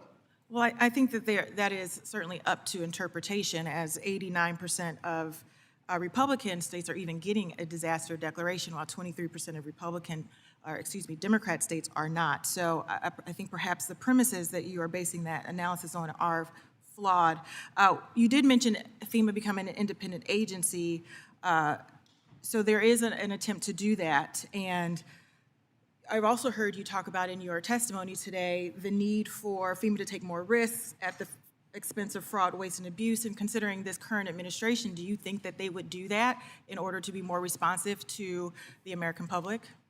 Yeah, I try to get past the talking points and the rhetoric and all the noise out there. And I got to this point where I said, what I've heard is they want to get the money down with the least amount of overhead. How do you do that? I think this bill gives them that tool. You do the estimate, you get them the money. I think what they're really, and this is something I don't think anybody's been disagreeing with, is why does it take decades and the cost to administer that dollar is costing in many cases more than that dollar? Well, some of it is because the president is refusing to help people who are in need. So thank you for your testimony. I'm really sorry that one of your colleagues from the current FEMA are not here, and they're leaving you to hold the bag at the expense of the American public. Thank you for being here. Mr. Collins. Thank you, Mr. Chairman. You know, Mr. Matheson, I was just sitting here thinking, I know we got redistricted, but I still think I can claim that I've got more electric co-ops in the 10th District of Georgia than the other districts that represent Georgia, and proud of it. But I want to go over some things with Hurricane Helene. As you know, Hurricane Helene and many other recent storms have taken a serious toll on Georgia. In fact, Georgia's Electric Membership Corporation outages from Helene totaled about 435,000 customers. One of the hardest hit co-ops in my district was Washington EMC, which had 86% of its members out during an extensive restoration effort. It's my understanding the co-op had about $16 million in Helene damages alone, which is a lot of money and far more costly than previous storms. One of the improvements in the FEMA Act over the status quo is getting these reimbursements back to co-ops and counties and cities a lot faster.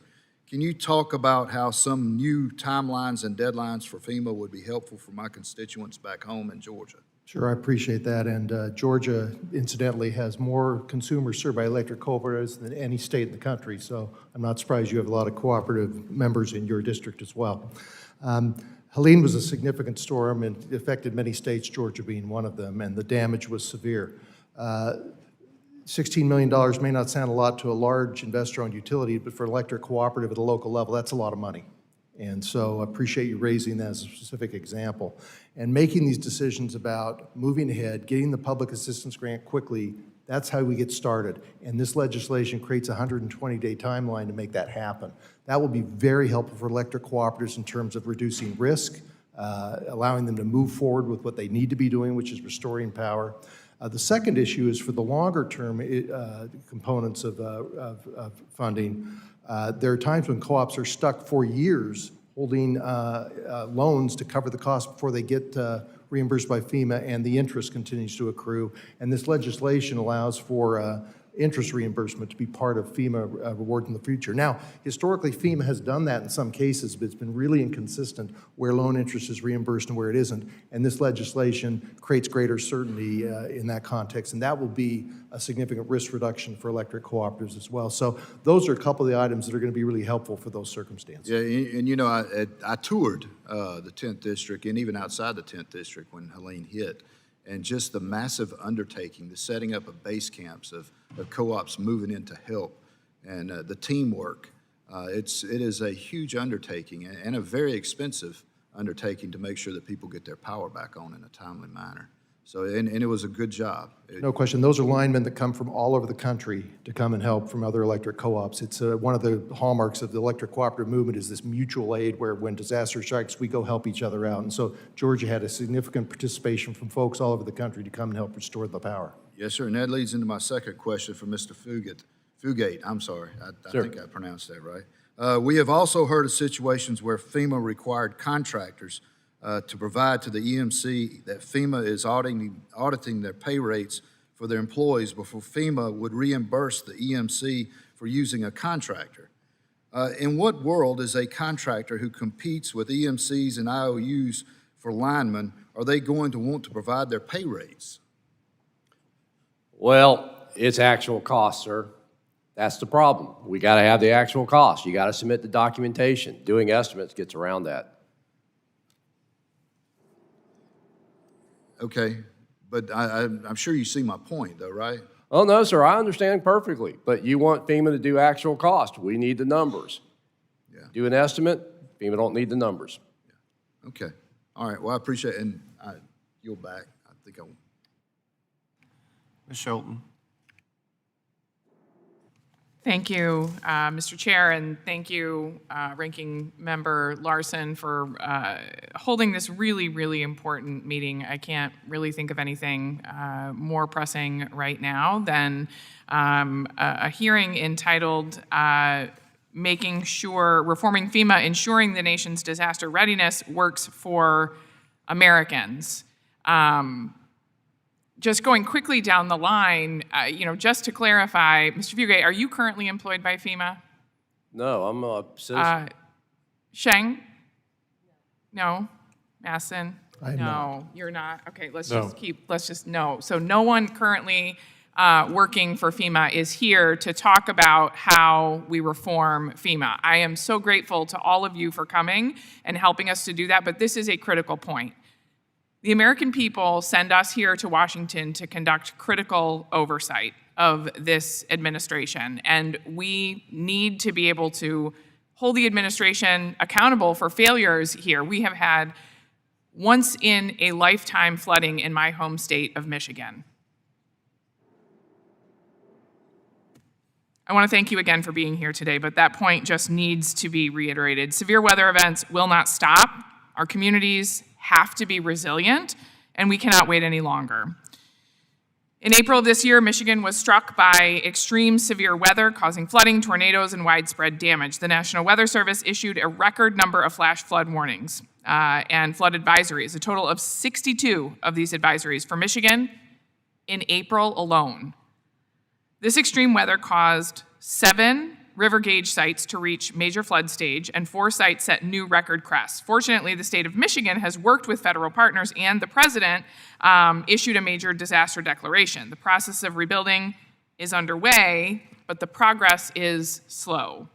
Mr. Masson, how would the FEMA Act of 2025 mitigate the risk of future damage to Michigan's electric grid during storms like these? It would mitigate it because it places greater emphasis on doing pre-disaster funding for mitigation to harden systems. And on the electric side, that could mean a variety of things, be it burying more lines underground, be it hardening substations to prevent damage from high wind. And so the FEMA Act creates a set-aside specifically for rural areas for the pre-hazard or pre-disaster mitigation. That would be very helpful. The second thing it does is it addresses the issue that was raised earlier about the road that gets washed out and they have to be required to rebuild it exactly the same way. This legislation allows for more latitude to rebuild and not build it just the way it was, where it's in the same floodplain, move the poles a couple of hundred yards, one direction or the other, get out of the way. That creates a more resilient system as well. So this legislation has a couple of components that would really position electric cooperatives to be able to withstand damage in the future. Yeah. Thank you. Agree completely. Proud to co-sponsor it. We hope Congress gets on board with this full committee in championing it. One thing the American people might not fully realize is that when actual employees and representatives of FEMA come to hearings like this, we can engage on critical legislation. They can take it back and they can champion making sure this legislation gets back. So I need to just continue to put that in the record, how important it is not to do anything to undermine you all coming here and your great testimony. So in addition to the flooding I just mentioned, Michiganders are still dealing with unprecedented 2025 March ice storms, which impacted electric co-ops in the state, including in my district. This storm was a huge shock to Michigan, and I'm grateful that this co-op had access to public assistance funding that was available to them. Mr. Masson, I want to come back to you again. It's my understanding that the FEMA Act would provide for loan interest accrued as a part of the ice storm. Can you touch on, again, just why that is such an important part of the FEMA reform? Big issue, and Great Lake Energy is one of the co-ops that's affected, and so much of their system was taken down. And their loans right now are about $10 million a year in interest that they're accruing. So this just goes directly to the ratepayer, and this is a disaster where it took a while to get the disaster declaration from FEMA. I'm sure you're well aware of that. Ultimately, it did happen in terms of all the categories, but the reimbursements have not come yet, and so that interest continues to accrue.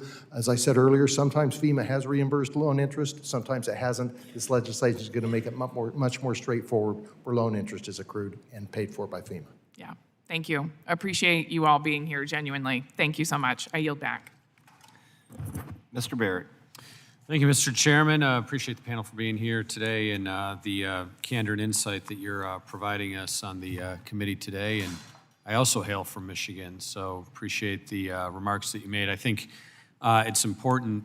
One of the things that I felt was really critical in the reforms that we put forward last year through this committee was that fact that infrastructure can be not built to the exact same specs as it was when it was damaged, but rather be forward-looking into making better infrastructure decisions so that we're not, finding ourselves in the same position on a repetitive basis. I think anytime we're dealing with infrastructure, the cost of that is balanced between resiliency and the cost that comes with that, and those two sometimes work in opposite directions. But I think spending a a little bit more money and doing things a little bit more thoughtful often results in a far better outcome overall. I had heard about places that were kind of more significantly prone to natural disasters where they had above-ground power lines, and they'd get knocked down every so many years, and then we'd come through and we'd put them back up on the poles, and then it would happen again because we couldn't get federal approval to just bury them underground. And so I think that alone is going to have a significant quality of life improvement and resiliency for the people of this country that expect that to happen. Sometimes I think about the laws of physics and the laws of nature versus the laws of man. We have jurisdiction over the laws of man here in this committee and here in this Congress. We can't change the weather, but we can, I think, make better decisions for how we confront that when it does happen and not put ourselves in a position of making things worse. I did have a few questions. Mr. Chadovitz, did I say your name correctly? Did I pronounce it right? Close enough? All right, thank you. I'm sorry I wasn't able to be here for your opening remarks, but I know you talk about resiliency and kind of preventative nature of things being an important and critical piece of this, not directly under the jurisdiction of this committee, but certainly in front of us as members of Congress is this issue of housing affordability and the ability to get people into homes. We're short the number of homes that we need for the number of people that have demand for homes, and that's become a very critical concern for all of us. And one of the challenges with that, I think, is we talked a little bit here on this panel about the building codes and building to the next highest level of building code that evolves over time. But within that is sometimes things that are not related to resiliency. They're related to energy efficiency or other things like that. Can you speak to that trade-off a little bit? Because I think we want resilient homes that are not going to be, vulnerable to natural disaster without over-regulations and things unrelated to that resiliency that are going to drive up the cost of homes and price out ordinary Americans. Well, thanks so much for the question. I really appreciate it. And I'll go back to how I focused on the economic growth argument for resilience.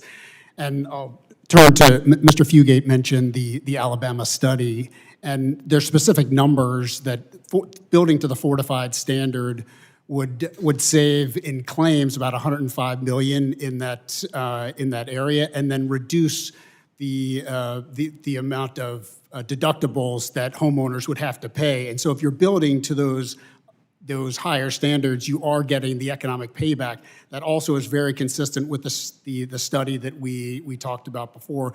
$1 invested in preparedness gives you $13 in reduced losses and economic savings. That doesn't mean that you're going to eliminate those losses, but for income, GDP, and jobs, that's going to mean more communities are able to respond and recover more quickly. And the same goes with homeowners. I think there's a good analogy there. Mm-hmm. Sure, and I think that resiliency and maybe sturdiness of a home or a building, whether it's public, a public municipal building or whether it's an individual home is one aspect, certainly. But, I have concerns that we're layering on additional burdensome regulations unrelated to the resiliency of a structure. Is that something that you think we can parse through and make sure that the regulations that we are asserting are ones that are actually designed to make homes more resilient, but not unaffordable for people? Well, really important point in the FEMA Act is the permitting reform measures there that will allow you to repair and recover homes more quickly. That eliminates the delays that are typically found when you're looking to rebuild a home, and that will help homeowners get back in their home more quickly. Yeah, well, thank you. Well, I am out of time. I'll yield back, but appreciate all of your insight. Thank you. Ms. Friedman. Thank you to the chair and ranking member for bringing us together, and I want to thank the panel for being here to talk about how we can reform FEMA so that it can better serve our communities in the wake of natural disasters. Many of my constituents continue to feel the effects of the 2025 California wildfires. We are still seeing people struggling to rebuild. Their benefits are running out. They can't stay in their rentals any longer. It's really been very, very challenging. Mr. Fugate, in the immediate aftermath of a natural disaster, we saw that many families relied on charitable contributions from their churches, from GoFundMe pages. It was pretty common that people were asking for contributions to try to stack on top of the limited amount of money that they get from FEMA.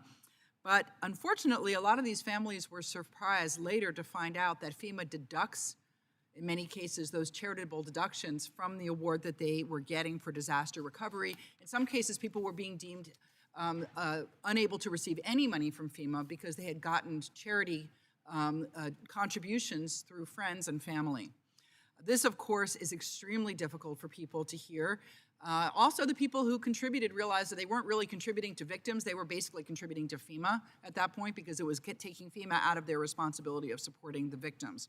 Very confusing for people as they were trying to find help. During your time as FEMA administrator, did you or your staff ever encounter a situation in which a disaster victim experienced this kind of confusion as they sought to receive FEMA relief due to them receiving charitable contributions? Not specifically, but it happens. I think, I've been asked this question, and it really comes back to, it's in the law, non-duplication of benefits. So when you do a strict interpretation of that, it means any assistance. I think we ought to scrap it and just go, the only thing we're not duplicating is your homeowner's insurance. Because quite honestly, even if you got the full amount of FEMA, which we already heard, you rarely get there, it ain't making people whole. So I think we just get rid of the nonsense. First, you know how much it's costing DIG to go out there and find that? Somebody got $5,000, so we're going to, how much did it cost us to find the $5,000? Are you kidding me? Yep. Just make it clear. The only duplication of benefits would be homeowners insurance. I would even go so far as to look at other federal programs and go, I'd be very cautious about making those duplication of benefits. I would just make it, you got insurance, fine, let the insurance, and then we go there. That's clear. Everything else, I'm glad, it's not even worth accounting for it, and we're not making people whole. Why are we putting up impediments? But the strict interpretation of the law is the law. No, I totally agree, and I did a press conference where I had victims stand next to me talking about how they didn't get FEMA money because their friends were kind enough to reach into their own pocket and contribute to them because they knew that that FEMA money was not going to make them whole. They were not going to be able to rebuild. They weren't going to replace their personal items. And so people were helping them, and instead it ended up costing them, and it doesn't make any sense. Yeah. I introduced a bipartisan bill called the Don't Penalize Victims Act, which is bipartisan because this is something that I think we all understand how insane that law is. I think it's imperative that the House pass the FEMA Act because that bill that I wrote and that I received bipartisan support for is now in this FEMA Relief Act so that we will no longer be penalizing people because their neighbors are generous, good people. We're going to allow them to still receive the limited amount of money that they receive. Another question for you. While you were FEMA administrator, states across the country experienced devastating wildfires. And I just want sort of yes or no questions because I know I only have a minute left now because we both got very passionate about the last one. Do you recall President Obama failing to submit a supplemental funding request to Congress when necessary in the wake of a natural disaster? Nope. Do you recall President Obama delaying or denying FEMA aid from communities in need? Only one I really know was he denied Illinois because he was in the state legislature and he said, yeah, they met the threshold, but they got enough money. That doesn't exceed their capabilities to manage it. But in general, it was always, did it meet the threshold? Did it demonstrate it exceeded the state's capability? And we did it. We also said no a lot to a lot of Republicans and Democrats because I took those calls as well. So in your professional opinion, is there any disaster response rationale that would justify rejecting legitimate, like you said, legitimate requests from states just because they voted for one party over another? Unfortunately, the law gives the discretion to the president and never precluded that. Nobody ever anticipated you'd weaponize the disaster declarations. Well, but the law says the discretion of the president. And again, Obama used it to turn down one that we had recommended because he knew personally that they didn't meet that criteria, so he said no. Right, because it was a state that he had served in. Yes. As well. So I want to thank you. It's clear that President Trump has made unprecedented efforts to politicize disaster relief, and it's resulted in a delay of relief to Americans in need, not just in Los Angeles, but across this country. It's un-American. It's certainly not in the spirit of the law, and I thank you for being here today. Mr. Taylor. Oh, I'm sorry. Mr. Owens. Yes, You thank you. slipped Thanks, in on me. Thank you, Mr. Chair. Thank you, first of all, for holding this hearing. I represent Utah's 4th District. This hearing comes at a critical time for us. Utah's having one of the worst wildfire seasons in our history. Over 400 fires, and nearly 350,000 acres burned, more than the last 5 years combined. The Cottonwood fire alone burned 27,000 acres in a single day and threatened over 300 homes near Beaver. I want to thank FEMA for stepping up quickly with a fire management assistant grant to support our firefighting efforts in that area. But this experience has also shown us where the system can better work for the people closest to these disasters. Our local firefighters, county emergency managers, and who know their terrain and communities best. That's the spirit behind the FEMA Act, making sure disaster response is locally executed, state managed, and federally supported. So we get the help to the people faster and more effectively. I look forward to the hearing from our witnesses today and how to get FEMA out of its own way and get the help to the people who need it most, including the firefighters and families back in Utah. Mr. Fugette, in your experience running FEMA, how well does this current fire management assistant grant program actually work in real time during fast-moving fires like Cottonwood? And are there structural changes in the FEMA Act that would speed up this process? Well, you know, the fire management assistant grants is at the discretion of the FEMA administrator. We delegate that to the regional administrators. That works pretty good, but it's really designed about the firefighting cost and what we would call Category B. Historically, most wildfires had heavy insurance. Most people had homeowners insurance, but that's changing. I think one of the problems we're running into at FEMA, or FEMA's running into, is when the fire management assistance grants can only address the response cost, but now we have the utility, you know, the poles got burnt down in the co-op. We have the uninsured homes. We have the costs that go beyond what we would call Category B, and that, I think, is something that's changing. We're seeing more major presidential disaster declarations for the wildfires. The whole intent of the fire management assistance grants was to eliminate that need. But I think we're seeing a changing environment where we're having more extreme fires. Insurance is now less of a tool for homeowners. Many of them now cannot afford it or cannot get it. It's being canceled. And so we're seeing the federal taxpayer having to pick that up. So I would continue to look at getting money quickly to jurisdictions to fight the fires, to support the extreme costs that exceed their annualized firefighting costs is a key tool. But I think wildfires are going to become more of a major presidential disaster declaration because of the unmet needs that FMAGs don't address. Thank you. And the FEMA Act emphasizes local executed, state managed, and federal supported. From your experience, what does that actually look like in practice for a wildfire versus hurricane? It's the Constitution. I never knew why it was an issue. All power is not reserved to the federal government, belong to the states and the people. Responding to disasters is the state's responsibility. It's in their Constitution. So I've never had a question that we should not be supporting them, that we're not running it. There you are. But when it comes to wildfires, many states are now struggling with, we used to have wildfire seasons. Mm-hmm. There's no wildfire season in California. It's a bad weather day we have wildfires in California. I think we're seeing, and this is one of the things that we never got to, but I think we're seeing, and people can debate climate all they want to. I'm just saying it's changed, folks, and the system we built ain't working. We're getting more frequent events that are occurring closer together without the time we had to recover from the last one. Wildfires are becoming so extreme now that the systems we've always depended upon and built are breaking. I think this is one of the things I really appreciate about the Fixing FEMA bill. We didn't talk about climate change, but we're addressing the issue that disasters are getting worse, faster, in a way that states and local governments are not able to budget or compensate for.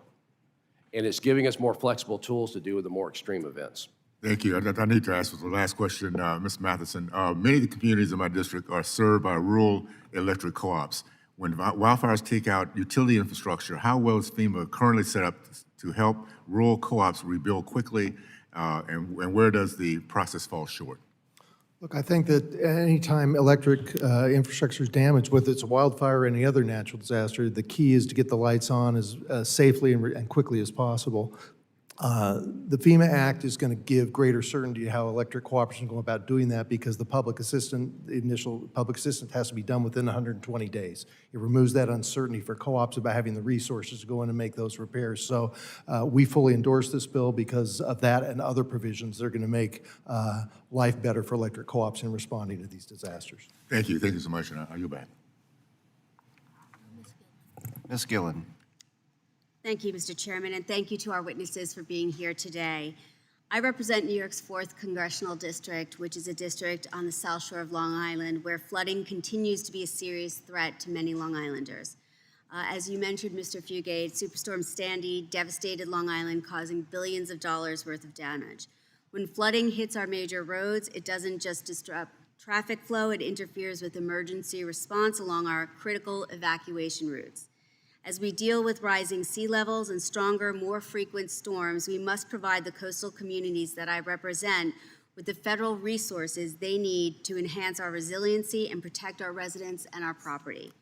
That is why I was proud to secure the inclusion of my amendment in the FEMA Act of 2025 during last year's markup.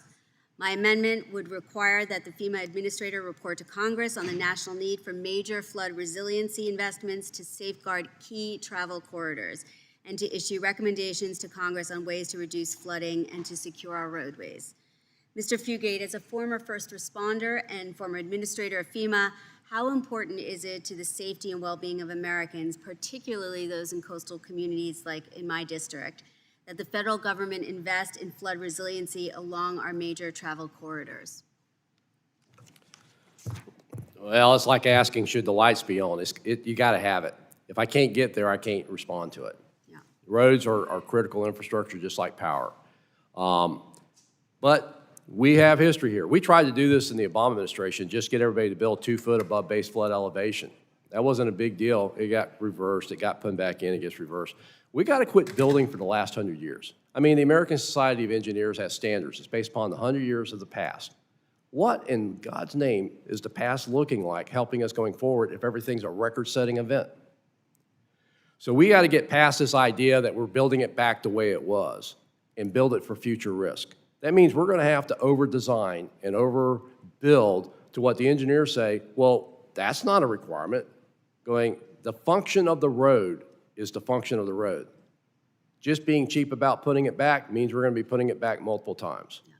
I mean, I've actually seen people arguing over a 24-inch or a 36-inch culvert. I'm like, are you kidding me? Put in a box culvert. Go big on this. Quit doing incremental fixes, because as a federal taxpayer, I'm tired of rebuilding the same roads over and over again because we build them to the last standards, not what we need to build them to. Thank you.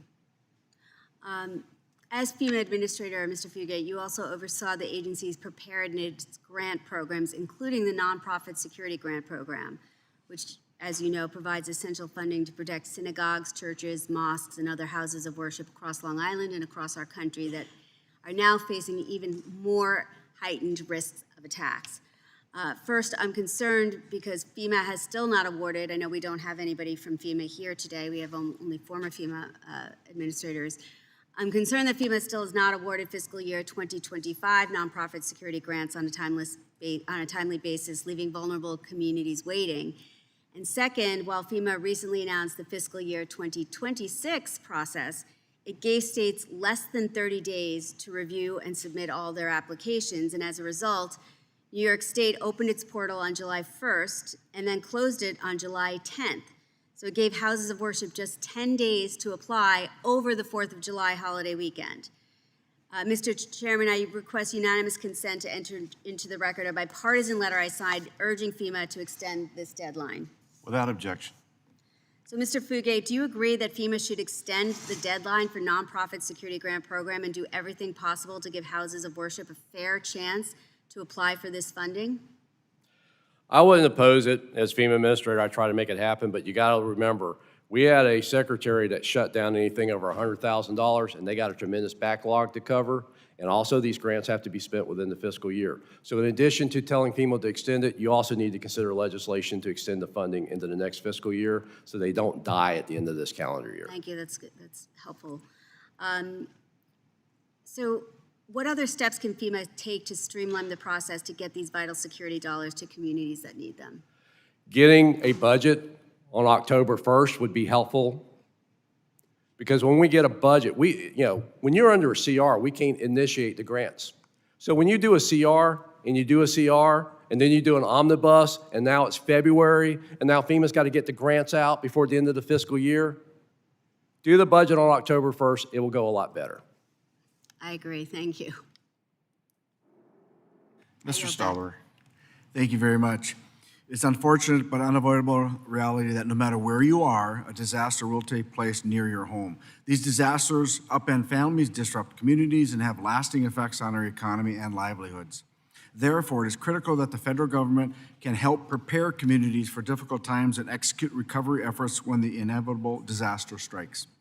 While we all recognize the importance of this issue, Congress and FEMA have struggled to enact the necessary reforms to streamline and strengthen disaster response.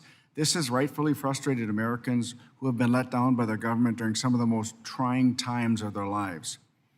In Main Street America, small businesses are the lifeblood of local economies. When a disaster damages or prohibits locally owned businesses from operating, it has widespread consequence for the entire community.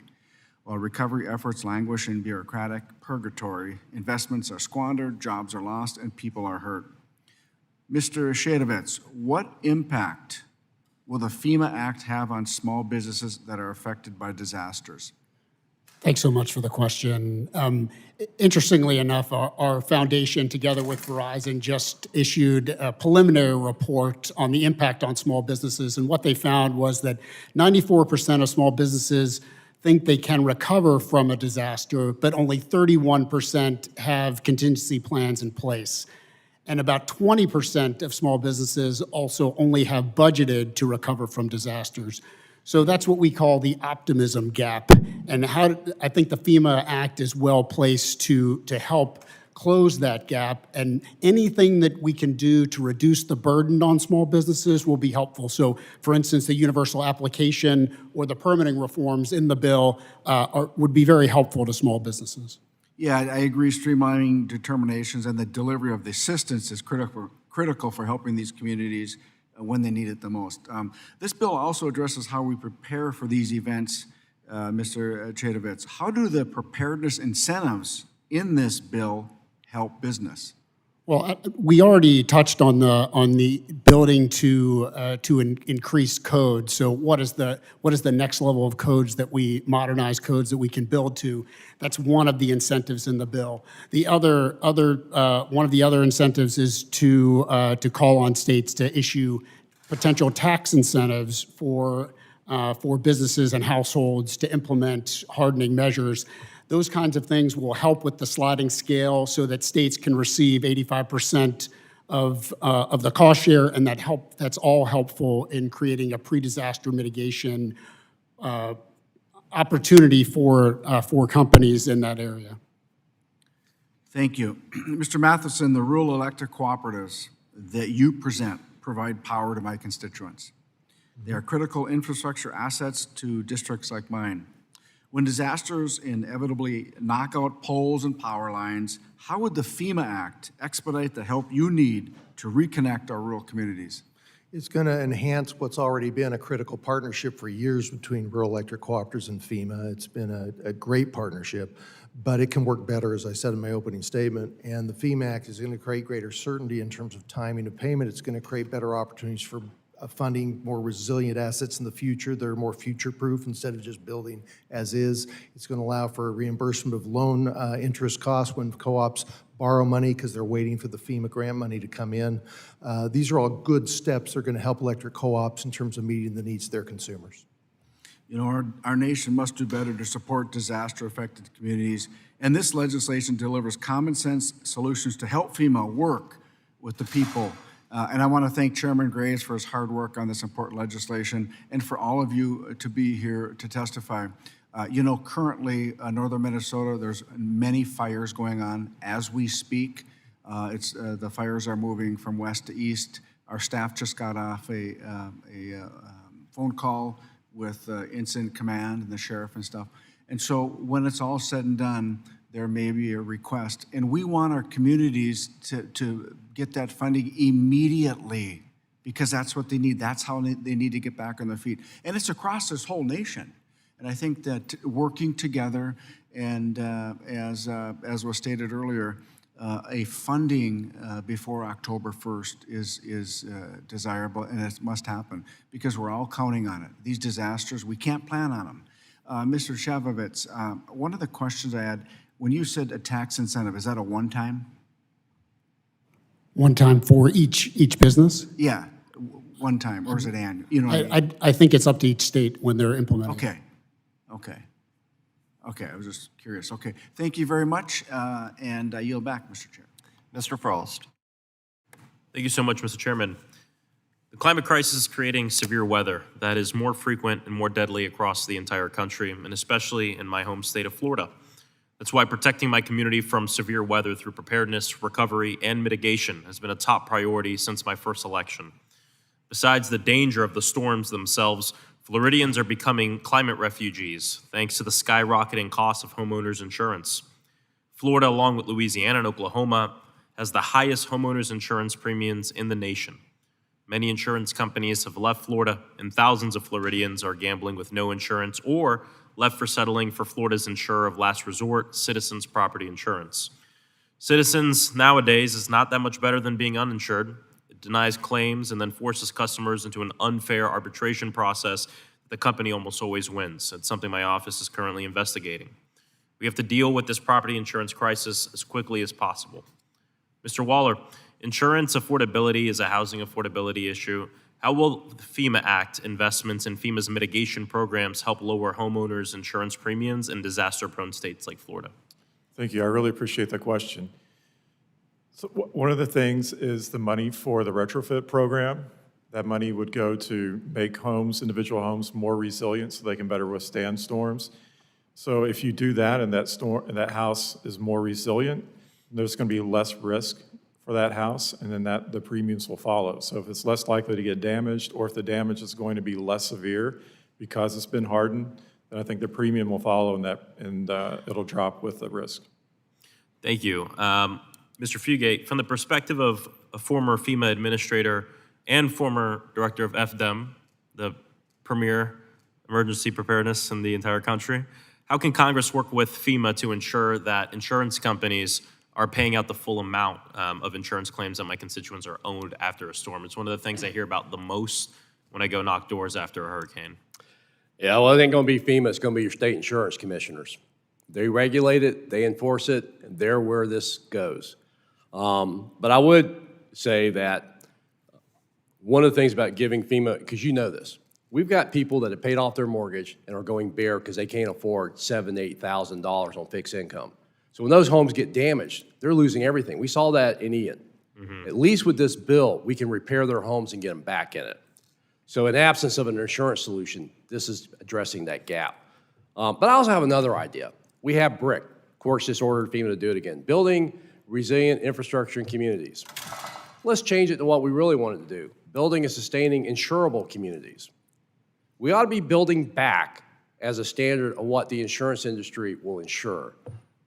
That would start changing this dynamic. Because if we can move things back to more risk-based and making sure that it's appropriate for the risk, the insurance is reflected of that, we get credit for the building codes, we get out of this where the taxpayer's exposure keeps growing. But we've really, if we're going to solve the insurance, I mean, insurance companies, they have investors. They only invest if they make money. Insurance companies can't make money if they don't write policies. So every time they pull out, they're writing off a market that they no longer can make a profit in. I realize profit may be something people are opposed to, but that's how the system works. We need to build homes in communities that are insurable, that people will make the investment to cover that risk, that they can get an honest return on it, which is set by your state insurance commissioner, and they pay out claims fully when those occur, which is also your state insurance commissioner. FEMA can encourage that through mitigation, encouraging not building back the way it was, to make better investments. I mean, we should be building that fire station I talked about earlier. We shouldn't be building it back to the code. We should build it back to an enhanced level that an insurance company would go, that's a good risk, we'll insure that. Yeah. Thank you. Mr. Ms. Shang, after a disaster, assessing or accessing federal aid to rebuild and prepare for future disasters should be as easy as possible. I've introduced the bill called the Post-Disaster Protection Act earlier this year, which is simple but extends the time local governments have to appeal a FEMA disaster relief denial from 60 to 90 days. The bill has been endorsed by multiple organizations. How would such an extension for appeals help a city, county, or state recover from the last storm and prepare for the next one? I think given the complicated process of that, with the appeal would match the FEMA policy as well, and going from a 60 to a 90-day appeal is something that we would support. Okay. And Mr. Fugate, last question. Again, given your time helping Floridians recover from disasters as a first responder and leader of FDEM, what challenges do individual storm victims face when they're trying to file a timely and accurate application or appeal FEMA relief funds? This will be quick because we're out of time. Yeah. We have built our individual assistance program around the process, not the survivor. So you got to go figure it out. I mean, how many people here know that the IRS will give you credit and allow you to file an amended return and get money back? Many times that had insurance and didn't qualify for any FEMA programs, they could have got the IRS to give them a refund. We don't tell people that. We make them figure out FEMA instead of building a system that is built around them. We are not survivor-centric. We are process and program-centric. Yeah, 100%, I agree. And just like a few months ago, I was knocking doors in one of the parts of my district most impacted by Ian, not super recent, people just moving back into their homes. Many of them were living in the sheds behind their home. Many of them were living in hotels or had to leave the state. And a lot of these people have paid off their mortgage. That's their house. That's all they have. Very frustrated with FEMA, but I think this bill is a good step forward. Thank you. I yield back. Mr. Taylor.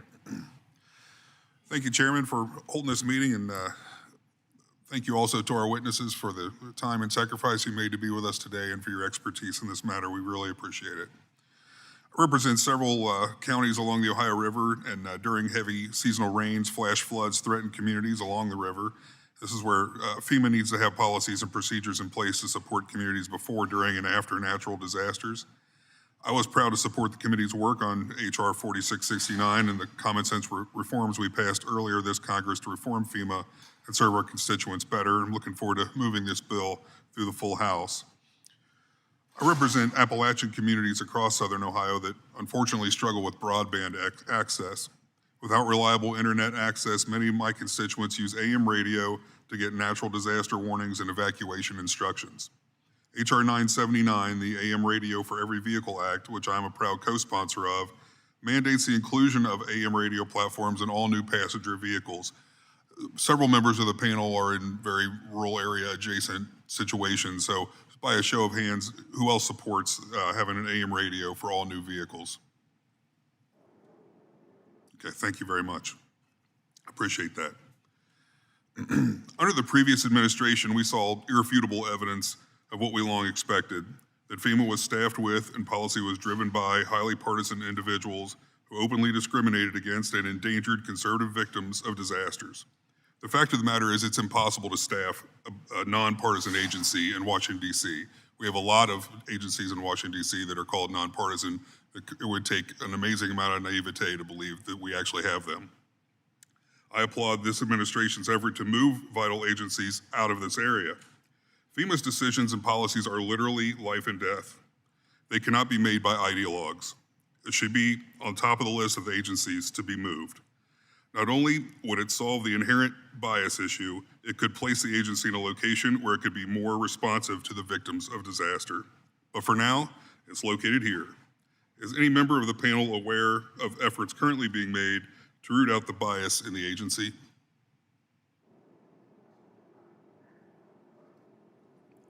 Does anyone agree with my proposition that the agency would be better off in another location? I agree, and I think a basic premise of working for Republicans and Democrats was always disasters ain't about your party. It's about the communities that got hit, and as a nation, we always pull together to help communities. It don't matter what your political affiliation is. I work for Governor Jeb Bush, I work for Charlie Crist, I work for President Obama. That's the standard, and if it isn't, we need to fix it. We talked a little bit today about making the agency more independent. Do you think a combination of making it more independent and moving it to a more centrally located, at least relative to population, area would be helpful in that regard? Anybody? Mr. Fugate has answered 99% of the questions, and I'm sorry for that, but anybody wants to weigh on that, I'm happy to hear. Yeah, moving FEMA ain't gonna change anything, and actually, you're gonna want them here because you want to do the hearings. But FEMA has 10 regional offices, which are in the communities. We need to strengthen and encourage that. That's the delivery mechanism. Headquarters is policy, implementation, and rarely, which I did a lot, get directly involved in the response. That's what the regions are for. But moving FEMA, here's the reality. They work with the agencies that are here.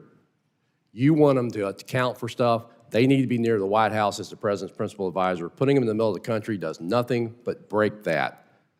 Strengthen the regions, keep FEMA here.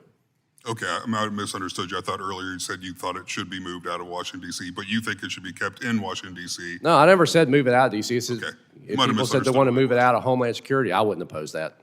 Okay, just independent, but still located here where 90% of people are Democrat or further left. Is that what you're saying? Quite honestly, I never asked anybody what their party affiliation was, didn't care. And being in D.C., it really didn't make any difference. You know, the partisanization and all that stuff, 99% of the people at FEMA, they were just trying to do the mission. There's always the odd duck and the stupid people that do stupid things, and I had my share of them. But most of the people at FEMA, they're there for the mission. They're there to help. And being in D.C. or not in D.C., you know, most of the people that worked at FEMA weren't from D.C. In fact, most of our leadership came from state and local emergency management agencies. That's the team we built. So being in D.C. ain't got nothing to do with there's a lot of Democrats here. It's got to do with the talent and the people you recruit and you put in the system. And if you're doing it on a partisan basis, you're going to fail the mission.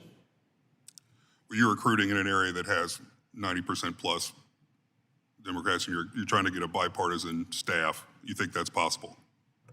Yeah, you go recruit. You know where I got some of my best staff? Wounded warriors, because I could hire a veteran under Category A classification quicker than I could going through civil service. So if you want that, we used the tools. We went out and recruited. And I would assure you, most of the folks that ended up working at FEMA in the leadership roles and running the programs, they weren't from here. Even the people that aren't from here end up reporting themselves to be 90% plus Democrat. I mean, whether they come from D.C. or not, we're talking about the people that are here that you have to hire from. Well, again, that's opinions are opinions. I won't disagree, you know, and I won't, you know, say you're wrong. I'm just saying my observations were, if there was an organization that was not partisan, it was FEMA.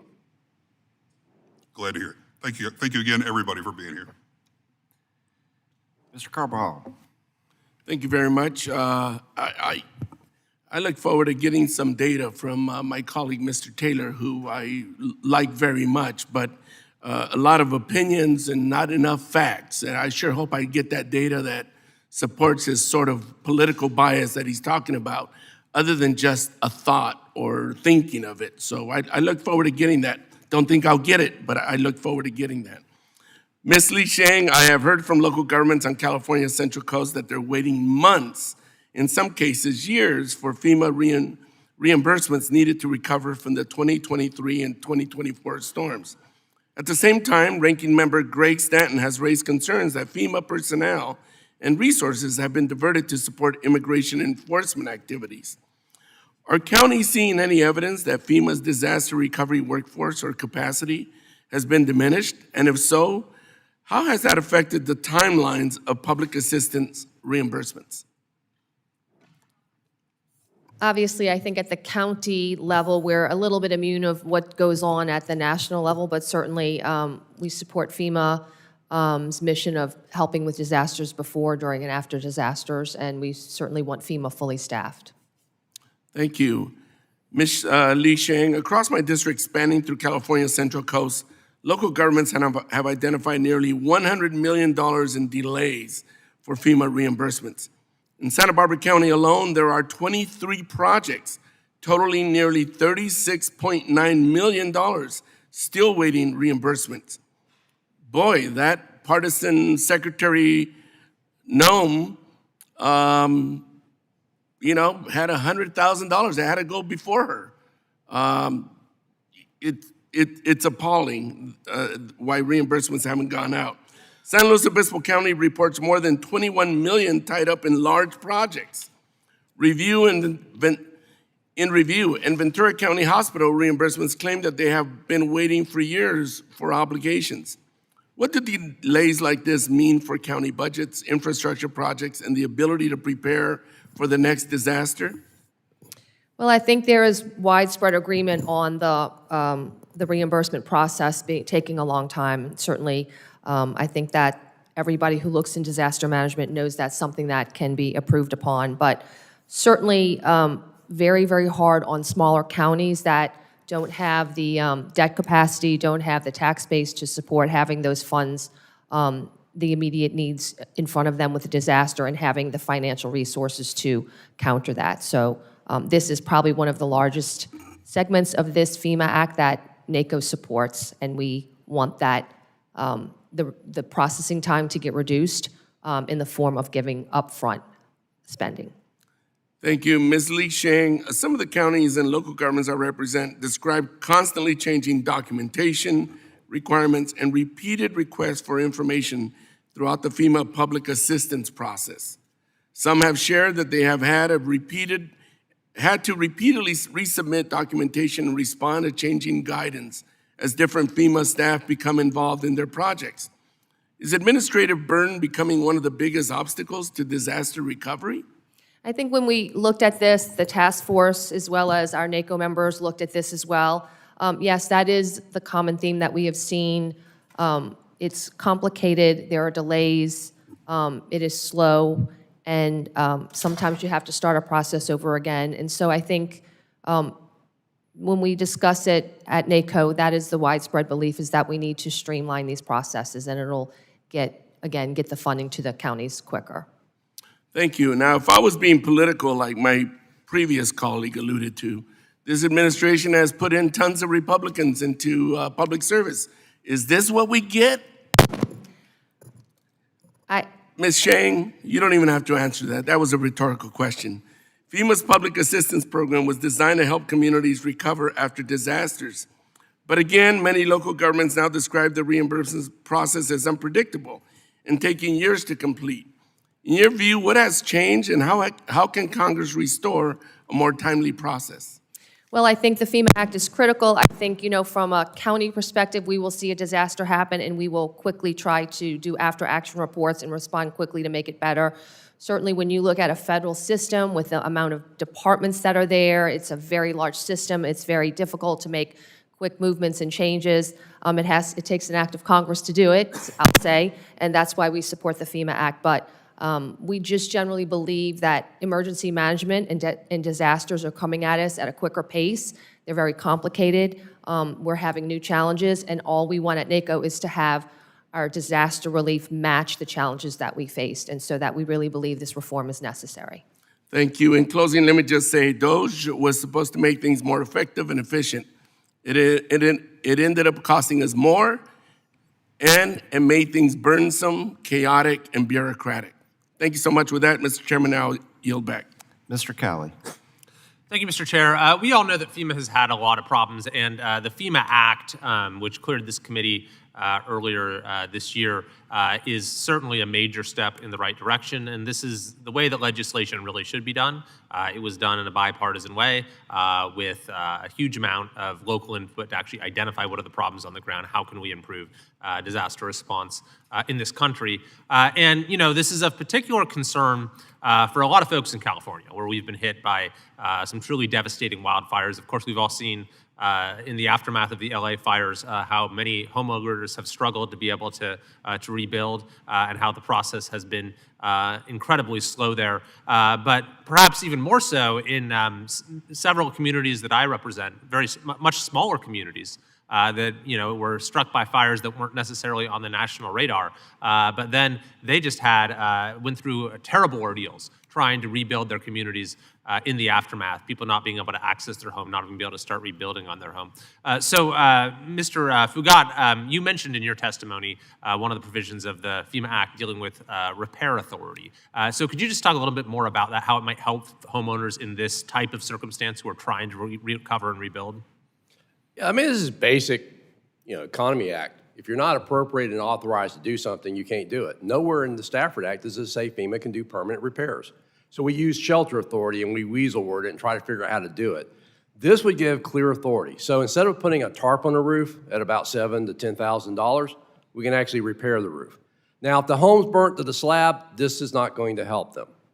But if there's damages, walls that were damaged, and you need to make repairs to get the power back on, to get people back home, it makes more sense to me as a taxpayer to spend the money to do permanent work to get people back in their homes than to provide a temporary solution that ends at 18 months and they have nowhere to go.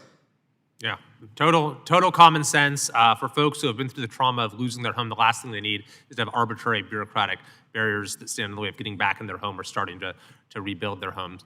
Another important thing that the FEMA Act does is really shift the paradigm towards disaster readiness and prevention. So, Mr. Chadovitz, you talk about this some in your testimony. Can you shed a little light on how the FEMA Act will make us better prepared to stop wildfires before they happen? Well, appreciate it. So the formula-based funding where they switched BRIC from a competitive approach to formula-based will make funding more reliable to those communities and homeowners in order to receive the funding ahead of time, to prepare ahead of the disaster, to implement those measures that can help mitigate what might happen going forward. The Chamber also supports the Fix Our Forests Act, which we also is passed through the House early in 2025, and so those things together can be very helpful in moving forward with wildfire prevention. Yeah, and I think the formulation behind the FEMA Act that several others have mentioned, locally driven, state managed, federally supported, is exactly the right formulation for all these things. And on the prevention and mitigation front, I have a couple measures that I've introduced. One we're introducing this week. The first is the Safe Homes Act, which is giving folks a tax incentive for mitigation work that they do on their own homes, strategic tree removal, upgrading materials, that sort of thing. And then the second, which we're going to introduce this week, is a bill related to biomass. And we've, as we've seen, one of the things that's made it more difficult to have effective forest management in our state is the industry has really collapsed when it comes to the timber industry. And one of the potential uses of timber has proven to be economically difficult, and that is in biomass. And so when it comes to actually getting these facilities up and running, a lot of times they don't pencil out, even though it provides a good economic incentive to do tree removal that is actually good from a forest management perspective. So with that kind of externality, positive externality, we think that there is a strong case for federal incentives there beyond just the incentives you get for the production of energy, but for the construction of the facility.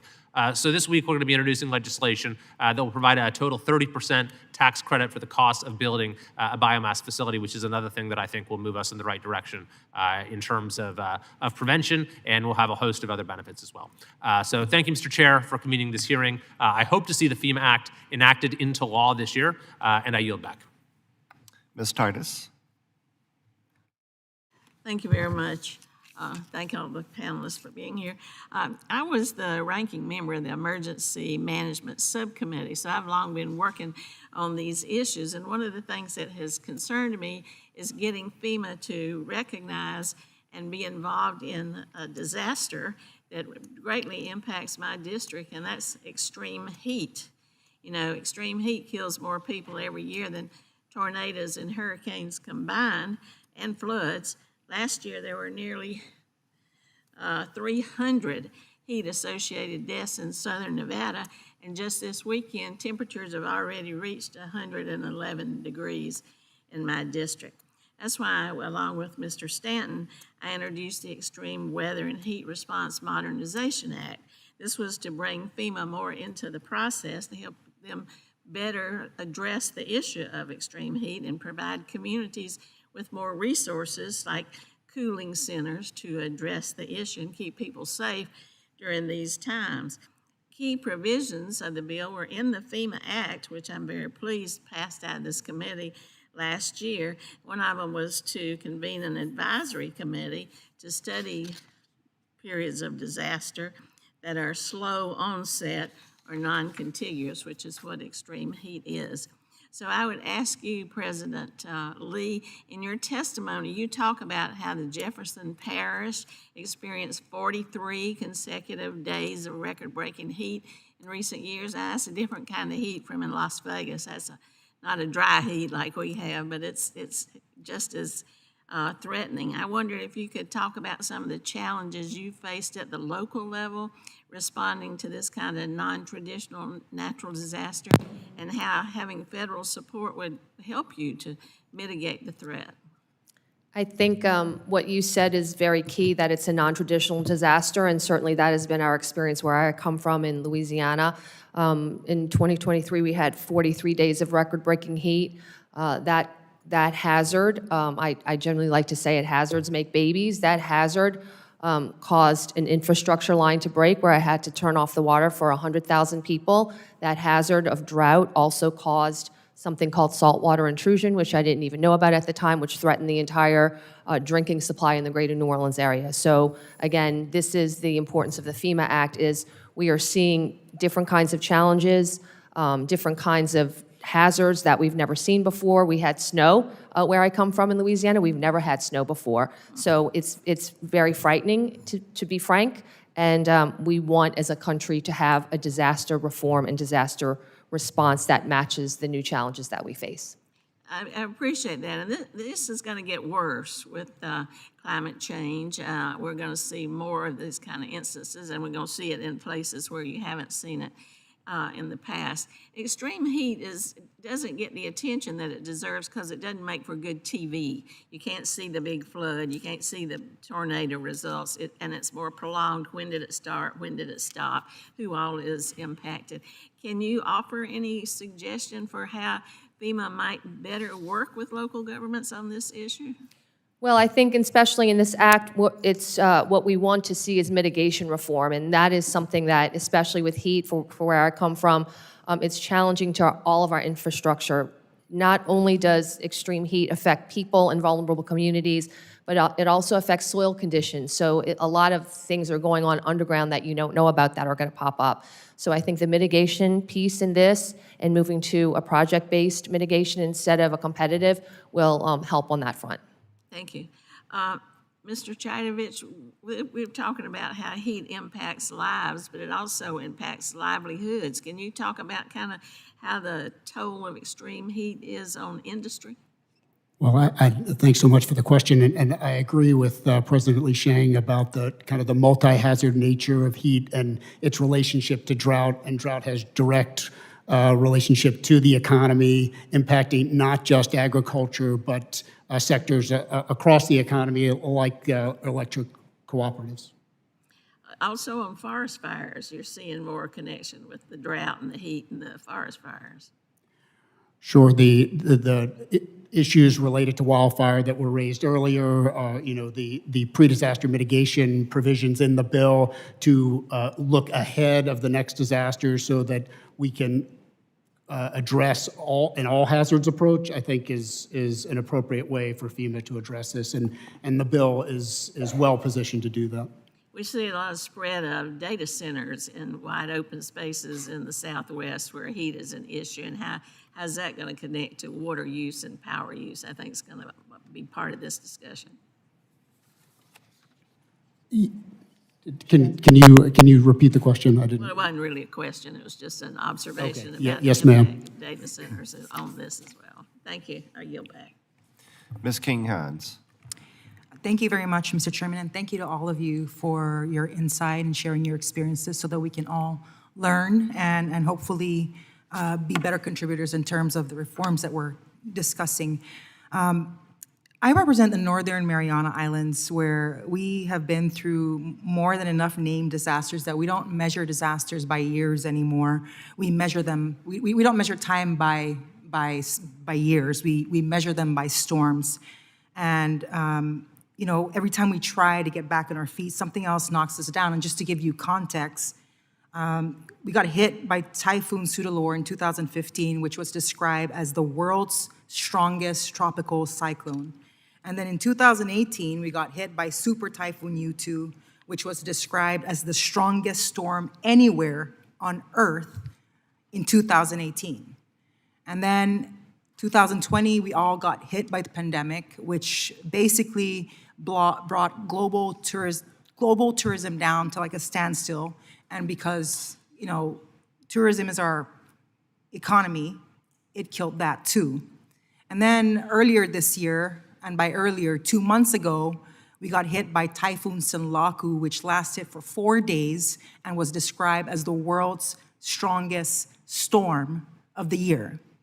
And then just a week ago, we get hit by Super Typhoon Bobby, which was described as the world's strongest typhoon to hit, right? In just a matter of time. And so in having these conversations about reform, I do agree that everybody needs to have skin in the game. And I guess this is a question to Mr. Fugate. What happens when communities, and how do we look at these policies and these reforms to consider communities who are experiencing these disasters not as a singular event, but are feeling this cumulative impact and no longer have skin in the game?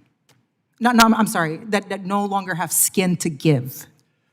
Yeah, I remember the tracks were all going to Guam, and now they shifted north. And if you went down to Guam and you looked at how it got rebuilt, fortunately it had a big military, so that supported that. It changed the construction.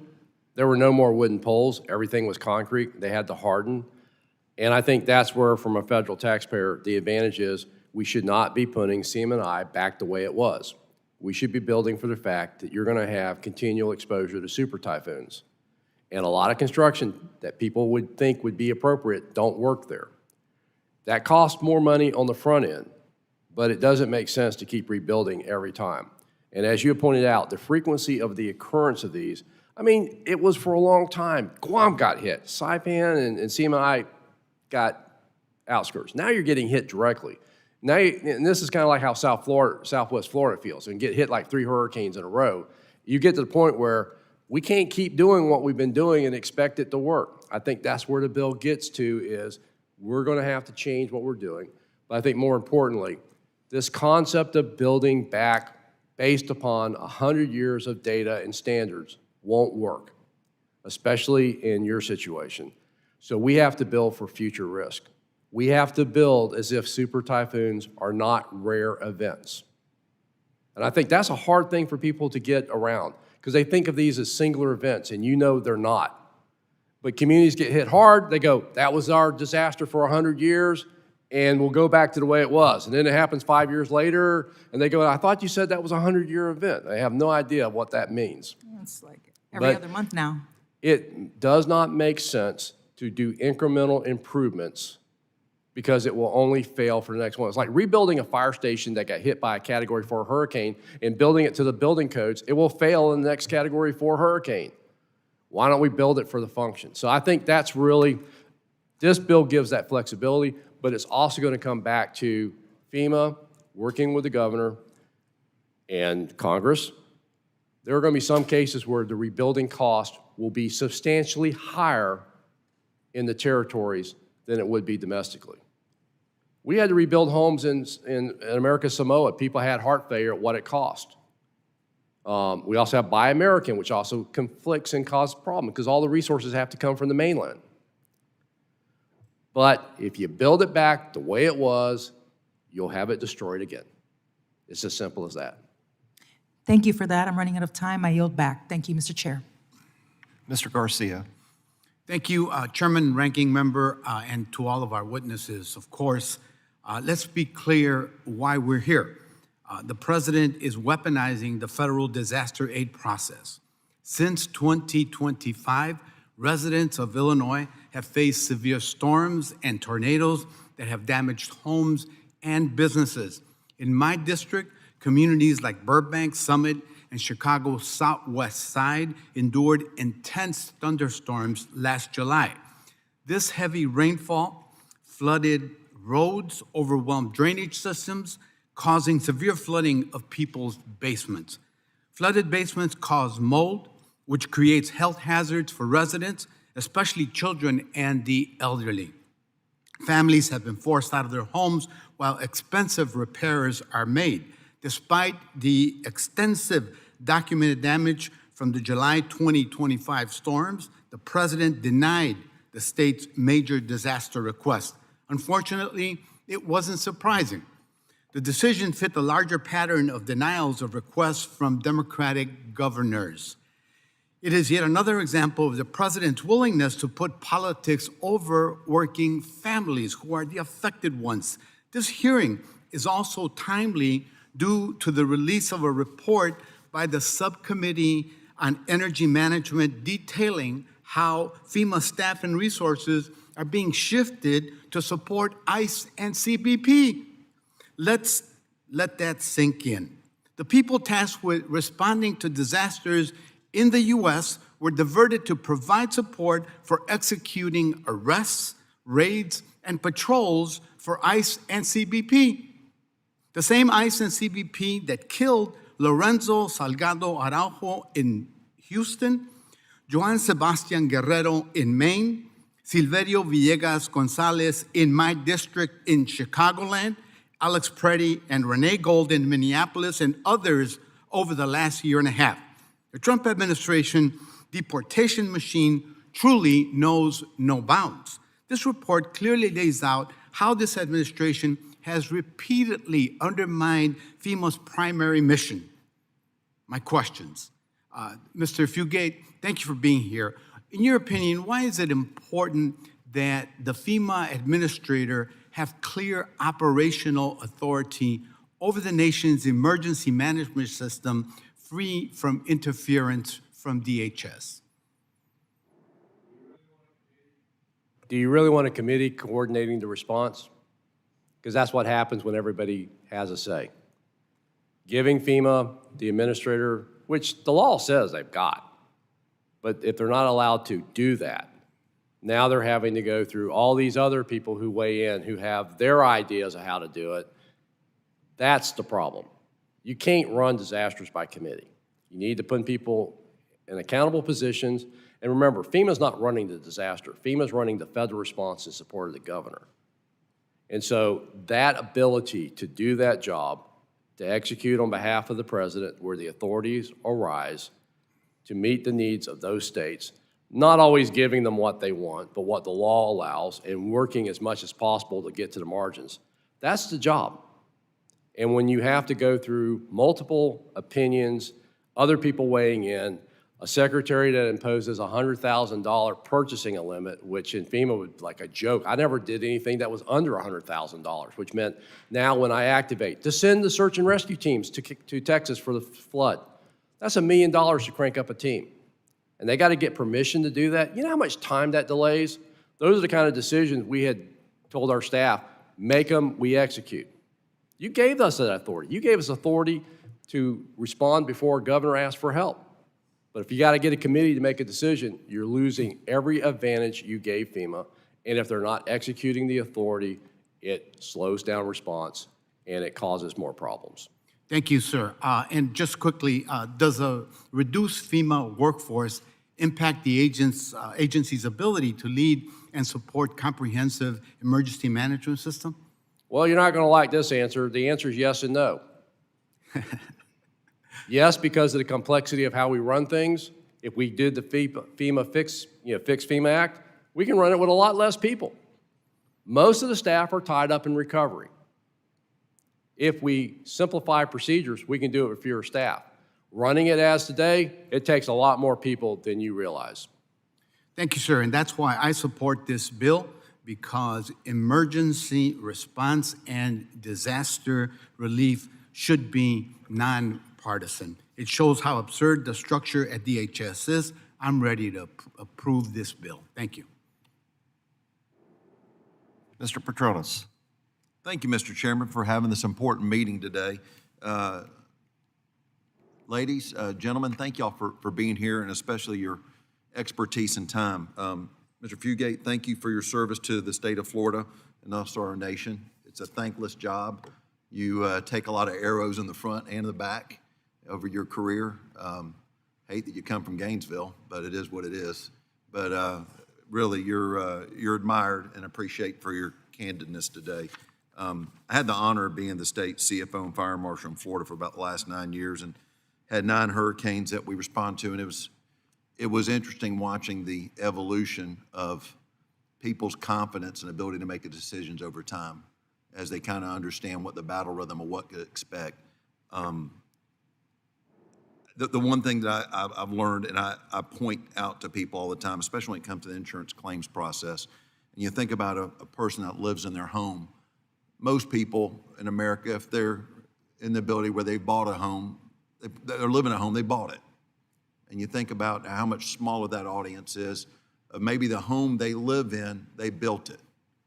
Who in the hell rebuilds a home?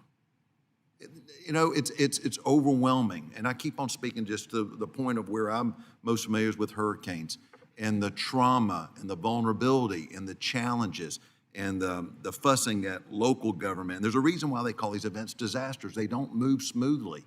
But to Mr. Fugate's point earlier, sometimes you got to make a decision and move on because you've got to be able to start to put things back together.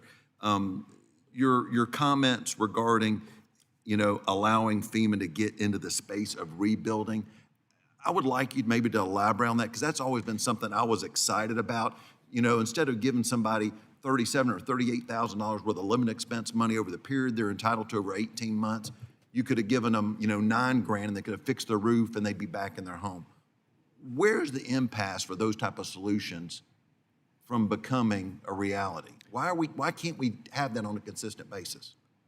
Well, Representative, and again, I thank you for your service as, you know, Insurance Commissioner, Fire Commissioner. That's not an easy job either. We used to measure recovery by how many blue roofs we had. Yeah. Remember that? Yeah. We'd fly over and go, we're recovering. No, you don't. You got a patch that will last 6 months and then it's gonna fail. And it's costing us through the contractor $6,000, $7,000, $10,000 to put that tarp up there. That's right. Because FEMA can only do temporary sheltering. So we were sheltering in their homes. By giving them permanent authority, you can go, well, instead of putting and we may still put the patch on there to begin with, why don't we fix the roof? Mm-hmm. You know, even if I did a full roof replacement and brought it to code, that's $30,000 to $35,000. That's a lot cheaper than putting a travel trailer, mobile home, or paying 18 months of hotel expenses. And I get people back in their home. And you saw, as I did, if we don't get them back in their home quick enough, they're never getting back there. That's right. You got to get the power on, the air conditioning on, stop the water, control the mold. And if we lose that home, we just lost another workforce housing that will never get rebuilt affordable. Well, you're exactly right. And then you got the trauma of 18 months later, well, we got to get you out of your mobile home that FEMA's provided for you, and how hard it is on that community because you're trying to stabilize it, putting a roof over somebody's head. But I've always thought that was such a brilliant idea of a better use of taxpayers' dollars and, you know, pre-event contracts for repairs. With Mr. Walker, let's talk about insurance claims a minute. So in Florida, what we did, we would set up insurance claims villages and we would bring in people. But now we played a role of dealing with insurance fraud and how predatory the environment is. I mean, I told people, I said, the public adjusters and the shady contractors, they're better pre-staged than utilities are. I mean, it is what it is. They are there waiting to pounce and get people to sign up. And some of the horrific things I saw people go through. But, you know, the challenge that people got, it is what it is. You know what? I think everybody can find, you know, the salesman that approaches them in a vulnerable time with a gas can and a case of water pretty attractive, but sometimes an insurance adjuster, the frustration they get. And I have to explain to people, I said, it's not like you're replacing a 26 Chevrolet Tahoe that has a VIN number that thousands of them are produced and they're all cookie cutter. Every home was built at a different time, a different day, but where is our shortcomings of helping build more consumer confidence in the claims process? Is it the role of government to do it? Where can the industry step up? So we're talking about the fraud after a storm in particular? All the above. And ensuring the policyholder gets money in a timely manner. Because here's the deal. We all have insurance, and it's embedded in our mortgage. Sometimes I don't even know that it's in there. Some people don't know that. But please elaborate. One of the things I thought of when you were talking about the issues after a storm, I've seen more states pass laws regarding assignment of benefits. So it prohibits that exact situation where, you know, a roofer rose up on your yard and they step out and they tell you, hey, your roof is torn up, but it's okay, I can take care of you. I've got this iPad, just check a couple boxes here. You won't even have to deal with your insurance company. I'll deal with your insurance company. Oh, do you have a deductible? No problem, I'll take care of that deductible too. That sounds great. And like most things that sound too good to be true, it is. What we often see is that shows up to the insurance company. Our first notice is when we get a bill that may be 2 or 3 times what it should have cost to repair that roof. Now it's a problem. Now this is the first time we know about it, and we let our insured know. It's the first time the insured knows because they weren't aware that they gave up that claim. And it puts them in a real spot, you know, because if that issue isn't able to be resolved, and sometimes it isn't, that roofer can then put pressure on the insured by saying, or the person that had the house saying, I'm gonna put a lien on, and maybe I'll just foreclose on your house, and that way I'll get all this money. So I've seen states pass that, and the commissioner in Kentucky said, you know, I can't do a lot about storms, I can do something about fraud. And that has really helped in some of those states where they've passed that. Mr. Figures. Thank you, Mr. Chair. And thank you guys for all coming to what I thought was the FEMA hearing, but it appears that it's the Craig Fugate oversight hearing today. But I appreciate you being here. Certainly appreciate you guys' collective expertise. You know, FEMA plays a critical role that you guys all know in helping communities prepare and respond and recover to disasters. And as we examine opportunities to reform the agency, our goal should certainly be to ensure it can deliver assistance more efficiently, effectively, and equitably to the Americans who depend on it. This discussion is especially important for communities like those I represent in Alabama's 2nd Congressional District, which includes my hometown of Mobile. That has a very interesting FEMA history with being the location where President Bush uttered those famous words about then FEMA Administrator Mike Brown doing an excellent job in Katrina recovery. But as a Gulf state, Alabama is particularly vulnerable to tropical storms and hurricanes. Every hurricane season, our communities prepare for the possibility of those devastating winds and flooding and storm surge and prolonged power outages. In recent years, we've also seen severe weather become more frequent, more intense, and more costly. Whether it's hurricanes, tornadoes, flooding, drought, or severe storms, communities across Alabama are facing disasters with increasing regularity, as are many communities across this nation.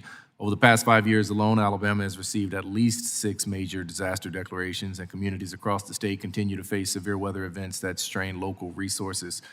Several of those counties are in my district. In addition to Mobile, counties like Barber County, Bullock, Butler, Clark, Conecuh, Crenshaw, Monroe, Montgomery counties, Pike counties, Russell and Washington counties. Look, as these disasters become more frequent and more costly, we examine whether the federal disaster assistance process is working as intended. I represent a district where the individual median income is about $33,000. And I know, President Shing, your communities there in Louisiana are not much different. And so when these disasters come through, you know, a lot of times what we see, I heard I was talking about tarps, Representative Petronas was talking about tarps. What we see in a lot of situations in my district is those tarps are going on houses that people don't own. They're going on rental properties, essentially. And I grew up in Mobile. There's some tarps that have been up there 20 years, 20 plus years. Can you talk to me a little bit about the challenges that you face in communities where you have this sort of income level and the challenges that are unique to those communities and how you think FEMA can better assist those people who are not necessarily homeowners? Yes, I think one of the elements of the FEMA Act that would directly help those people is the universal disaster application. Obviously, you get relief in over, I think the number I've heard, 17 different federal agencies give disaster relief.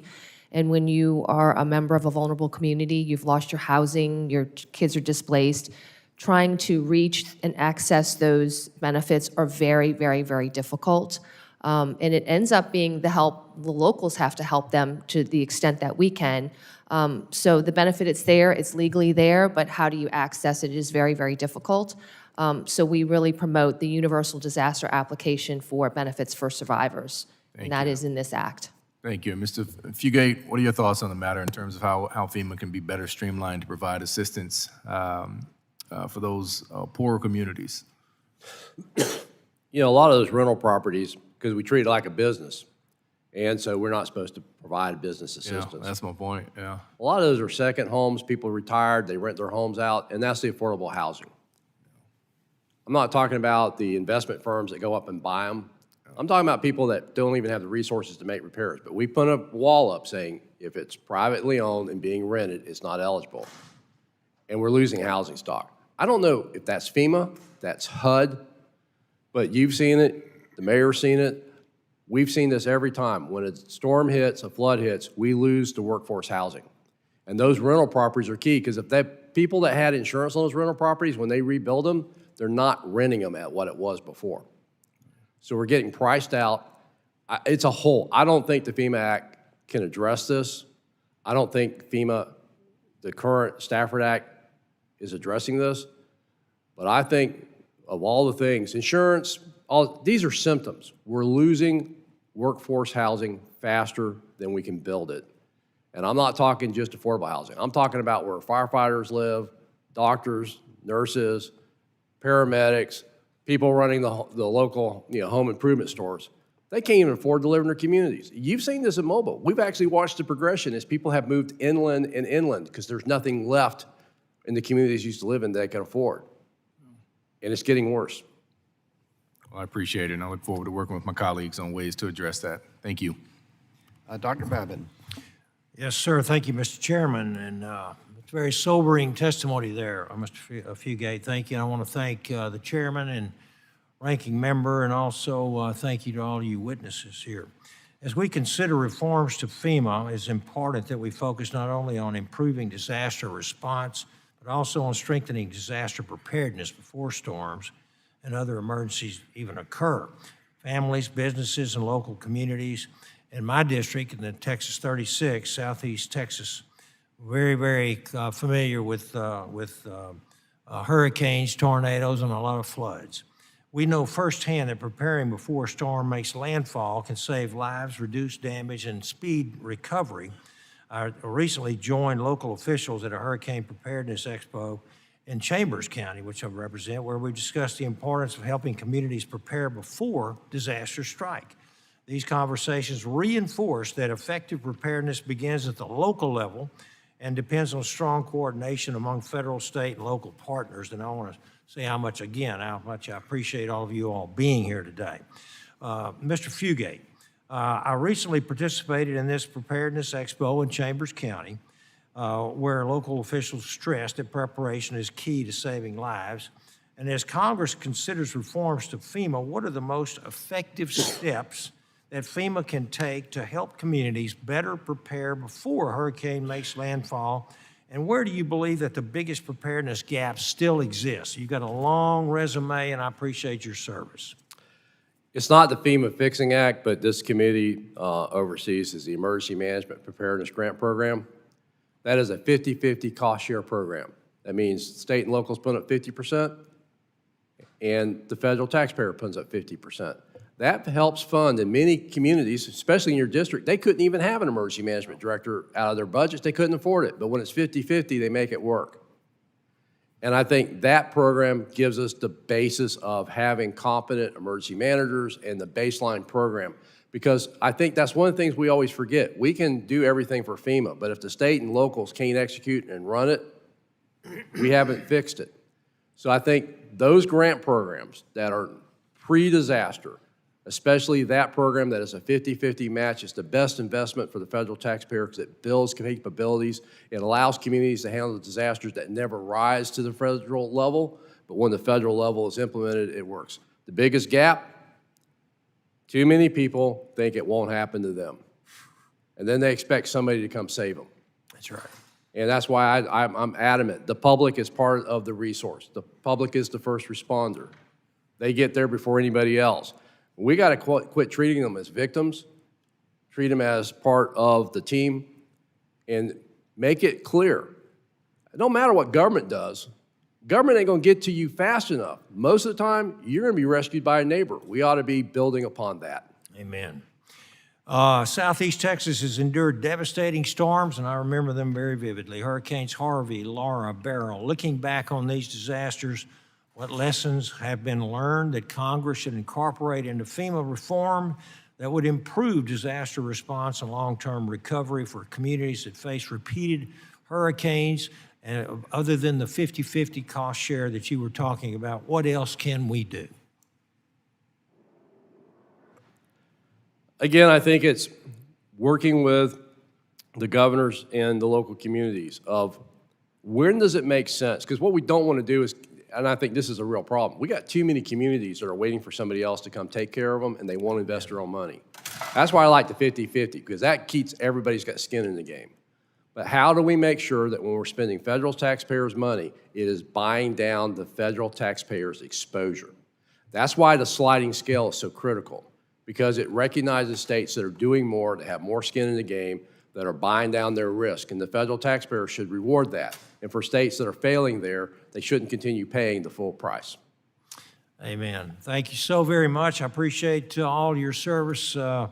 Fugate, and thank you all to all you witnesses for being here as well. So I'll yield back the balance of my time. Ms. Poe. Thank you, Mr. Chairman. You know, when FEMA was created, its purpose was simple: to centralize emergency disaster release so communities could get the help that they need and get it fast. States and cities put their lives in the hands of FEMA. Communities like mine believe FEMA will, in fact, be there for them, regardless of their political affiliation or where they live. But sadly, as it's already been spoken about earlier in this hearing, that clearly is no longer the case, and that is no longer true. And I say that because earlier we heard the statistics whereby since President Trump was sworn in, FEMA has only just approved 23% of those disaster requests from states that have Democratic governors and 2 Democratic senators. And this all while clearly blizzards, heat waves, and catastrophic rain have only increased. And I realize and know the response that was given earlier, so I'm not going to ask the question, but make no mistake, FEMA absolutely can benefit from reforms. Too often, communities are waiting for months or years to receive aid. Mr. Fugate, you were in New Jersey with President Obama after Hurricane Irene, and know the importance of communication and coordination, an area that could indeed be improved today. Yet FEMA has slashed its workforce by 6,000 workers. It has delayed or eliminated the release of vital funding and resources that state like mine depends on. Mr. Fugate, very simply, because I know our time is very short, yes or no, do mass firing and eliminating funding negatively impact FEMA's ability to effectively perform disaster response? It's neither yes or no. The simple answer would just say yes and move on. The answer is it's very complicated. There's a tendency to think we measure response by number of bodies and seats, and that's not how it works. And how many staff we have is really about how effective the staff are in the programs. I think fixing FEMA Act addresses the complexity that requires all the staff, and it can be done with fewer staff. Remember, in the Obama administration, my staffing level at the maximum is less than the current staffing level at FEMA. Well, you know, thank you for that, but here's what I would just say. Just last Friday, President Trump denied disaster aid to 4 states, including an $84 million request from New Jersey for February's extreme winter storms.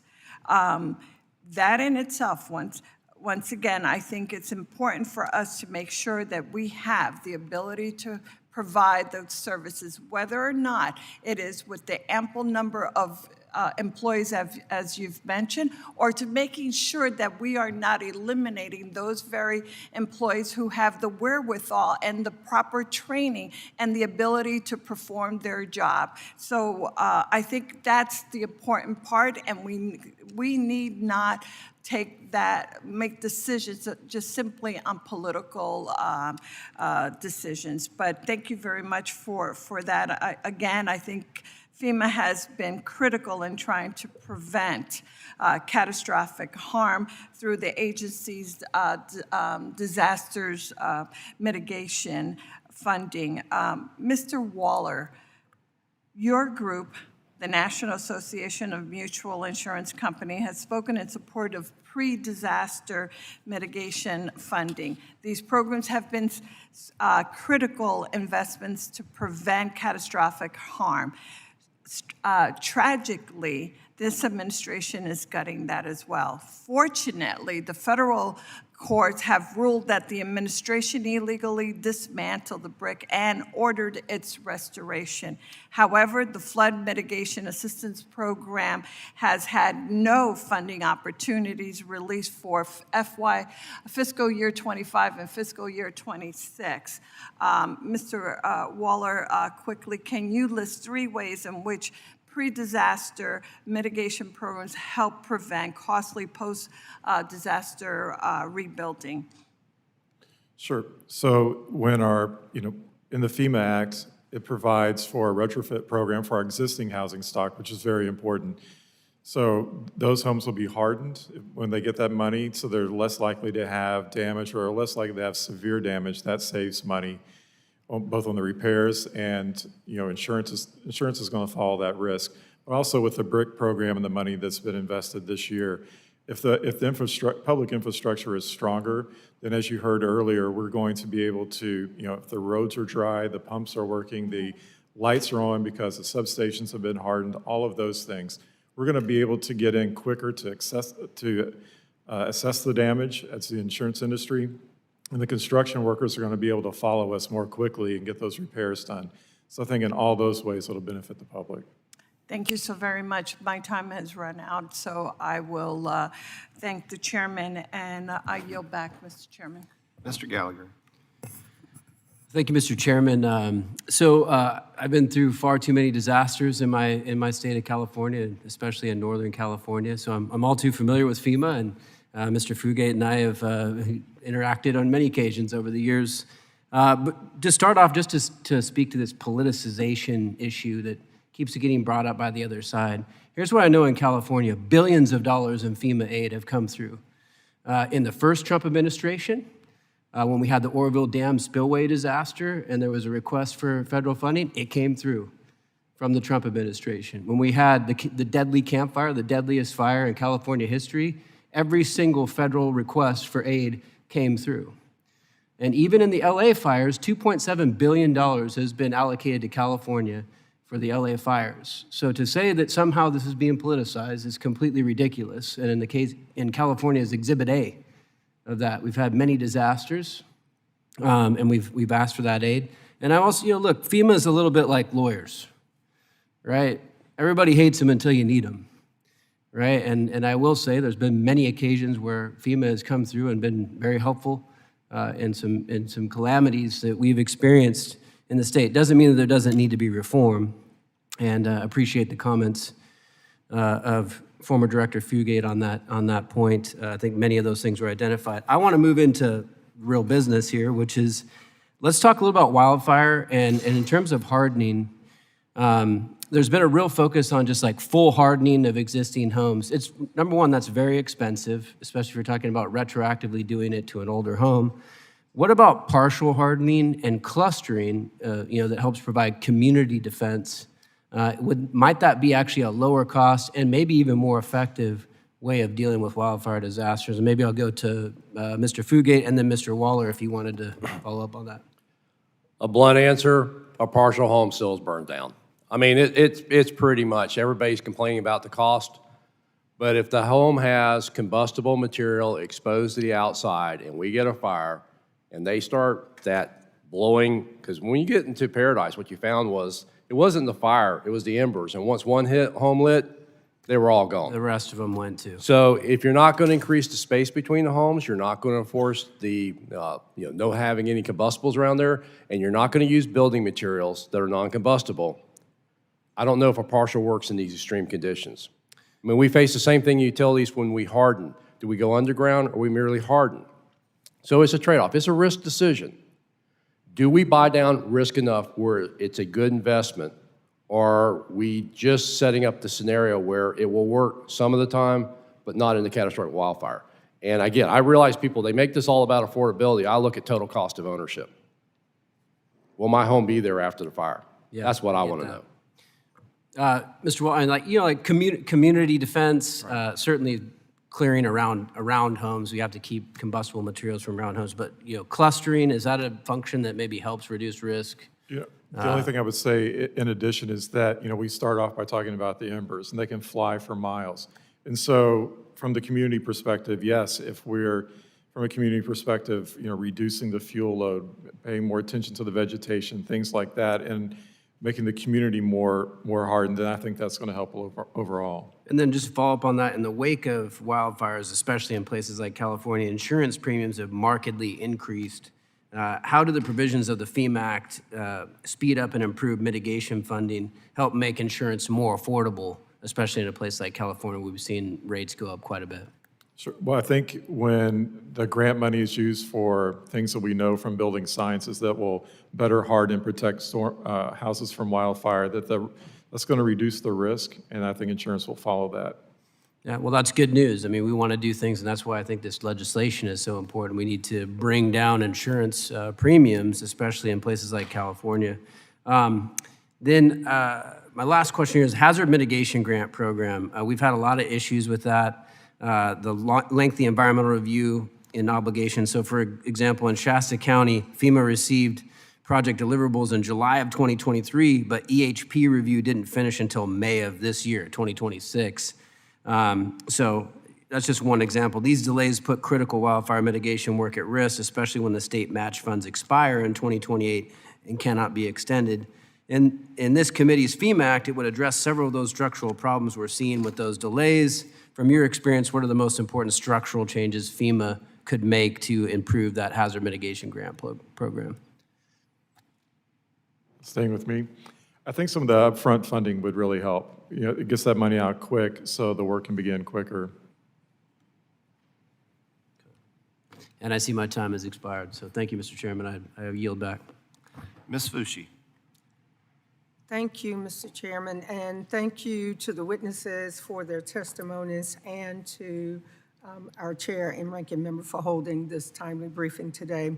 When Hurricane Helene devastated western North Carolina, lives were lost, bridges were swept away, and businesses and homes were destroyed. Both federal and state investments have proven to be critical in helping rebuild these communities. Just this weekend, FEMA announced another injection of disaster relief funding for North Carolina, totaling $48 million, while at the state level, Governor Stein signed a budget bill last week that included more than $700 million for Helene recovery. While I am immensely grateful that these hard-hit communities continue to receive much-needed federal and state relief, there is still a great deal of work left to be done. I think there is bipartisan consensus that FEMA needs to work more efficiently to coordinate disaster relief and recovery efforts, and that's a large part of why we're here today and why the FEMA Act is so vital. But it also has escaped me that despite this consensus, this administration has been making it objectively harder for FEMA to do its job, redirecting over $500 million from FEMA to build migrant detention centers, reassigning FEMA caseworkers to process deportations instead, and making drastic funding cuts and staffing reductions. Administrator Fugate, can you speak to the ways in which these actions from the administration may be compounding FEMA's struggles to quickly and efficiently provide much-needed disaster relief to affected communities across the country? You know, I don't even think it's the money or the staffing. I think it's the morale. People at FEMA were so scared in the first part of the administration with the way the secretary operated that it was paralysis. They couldn't make decisions. They couldn't authorize anything over $100,000. Of all the damage that occurred in that first part, I'd say it was the morale and fear of FEMA, just people doing their jobs. It has more impact than people realize. It isn't the money. The Stafford Act didn't run out of money. There was money there. They transferred it, but it didn't run out. They moved staff around. The issue was, I think, morale. I think that's changed. You have the acting administrator, Bob Fenton, who is a seasoned pro, probably one of the most experienced emergency managers in the country. He's been given full authority to run that. You now have a nominee going through a confirmation process. You have a secretary that's letting FEMA do its job. Money is starting to move. There are still issues there. But I would say it was the morale. Yeah, if you're going to cut staff, you can cut staff. Not the way they did it. I would say more about how FEMA employees were treated, the disrespect, the threats, the fear has had more impact on FEMA being able to do its job. That was a specific person and an advisor that produced that environment. It's good to hear those changes. Following up on that, during his time in office, the president has also significantly cut funding for the National Oceanic and Atmospheric Administration. In what ways might this hamper or harm the work of FEMA in regards to national disaster preparedness? FEMA depends upon our partners at National Weather Service for the forecast to determine where and how we prepare. We don't wait till the disaster happens. So on weather events, whether it's a forecasted extreme flood event or hurricane, those forecasts are critical because we're going to spend tens of millions of your taxpayers' dollars to go get equipment and personnel in place. The better the forecasts are, the more likely they have the stuff where they need it, when they need it. If the forecasts are not as accurate, that's going to be a problem. The one thing I would say, we've not seen dramatically a change there. And we also saw that after all the cuts, the National Weather Service has gone back to hiring people.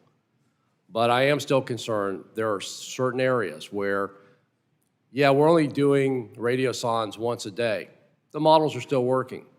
But I know that during hurricanes and tornadoes and other severe weather threats, they're doing it, used to do it 2 to 3 to 4 times a day. It made the models more accurate. So we don't have a definitive case where I can say that's where it failed. We're on the edge. Thank you for that, and I yield back. Mr. Weed. Thank you, Mr. Chairman, for holding this, and thank you to our witnesses for being here today. Over the past year, Wisconsin, my home state, has experienced 2 separate severe weather events which resulted in widespread damage to private and public property and subsequently met the requirements for major disaster declarations. I'm thankful that the requests for individual assistance in most of the jurisdictions requesting public assistance were recently approved by the Trump administration. However, the process gave me an up-close look at the many challenges that the counties face when disasters strike. Ms. Shang, in your testimony, you cited a concerning statistic that 20% of your members that with open public assistance claims process for like up to 4 to 6 years, and it was 28% at processing times exceeding 6 years. Under the current reimbursement model, delays like this present a significant threat to areas which are forced to bear the upfront costs for repairs during that time frame and lack the financial means, obviously, to do so. I'm glad that the FEMA Act would transition the public assistance program to a grant-based model. And I was hoping you could speak a little bit on that as to how that would help prevent future backlogs and what else Congress should consider in the coming years to help with that. Absolutely. I think that's one of the most important aspects of this legislation is currently transitioning to a grants-based model rather than a reimbursement model. So when you have a reimbursement model, the locale and the county is forced to use their own funding or take on debt. to handle the recovery, and it takes years that we've shown, a very, very long time to put that money back, which could be used for other needs. And so if we can go to a formula-based model, and really across the board, when you speak to counties, they just need the resources in a shorter period of time, more upfront. And I think if that part of this act gets passed, we would really move forward in disaster assistance in this country. So obviously, there's some that are still waiting, have been waiting for 4, 5, 6 years. Yes. What can be done for those jurisdictions? Well, I think the frustration is every project's different. I mean, Mr. Fugate knows that. I think if the rules change in the mid-cycle, that will delay a project. I think if a change of personnel, not only on the federal side, but on our side too, we lose staff as well. And then, you know, if you get an experienced person who was with you during that hurricane and then they leave and a new person comes in, it really sets you back.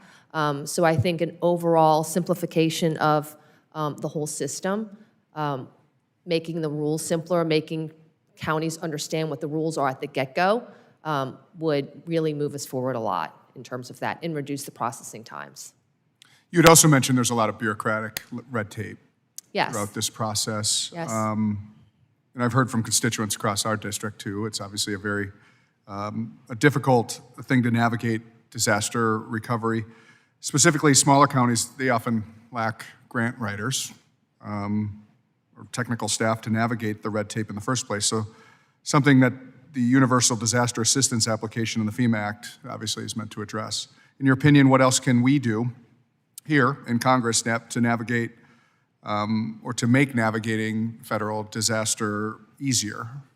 Well, I think, as you mentioned, the universal disaster application would absolutely help survivors.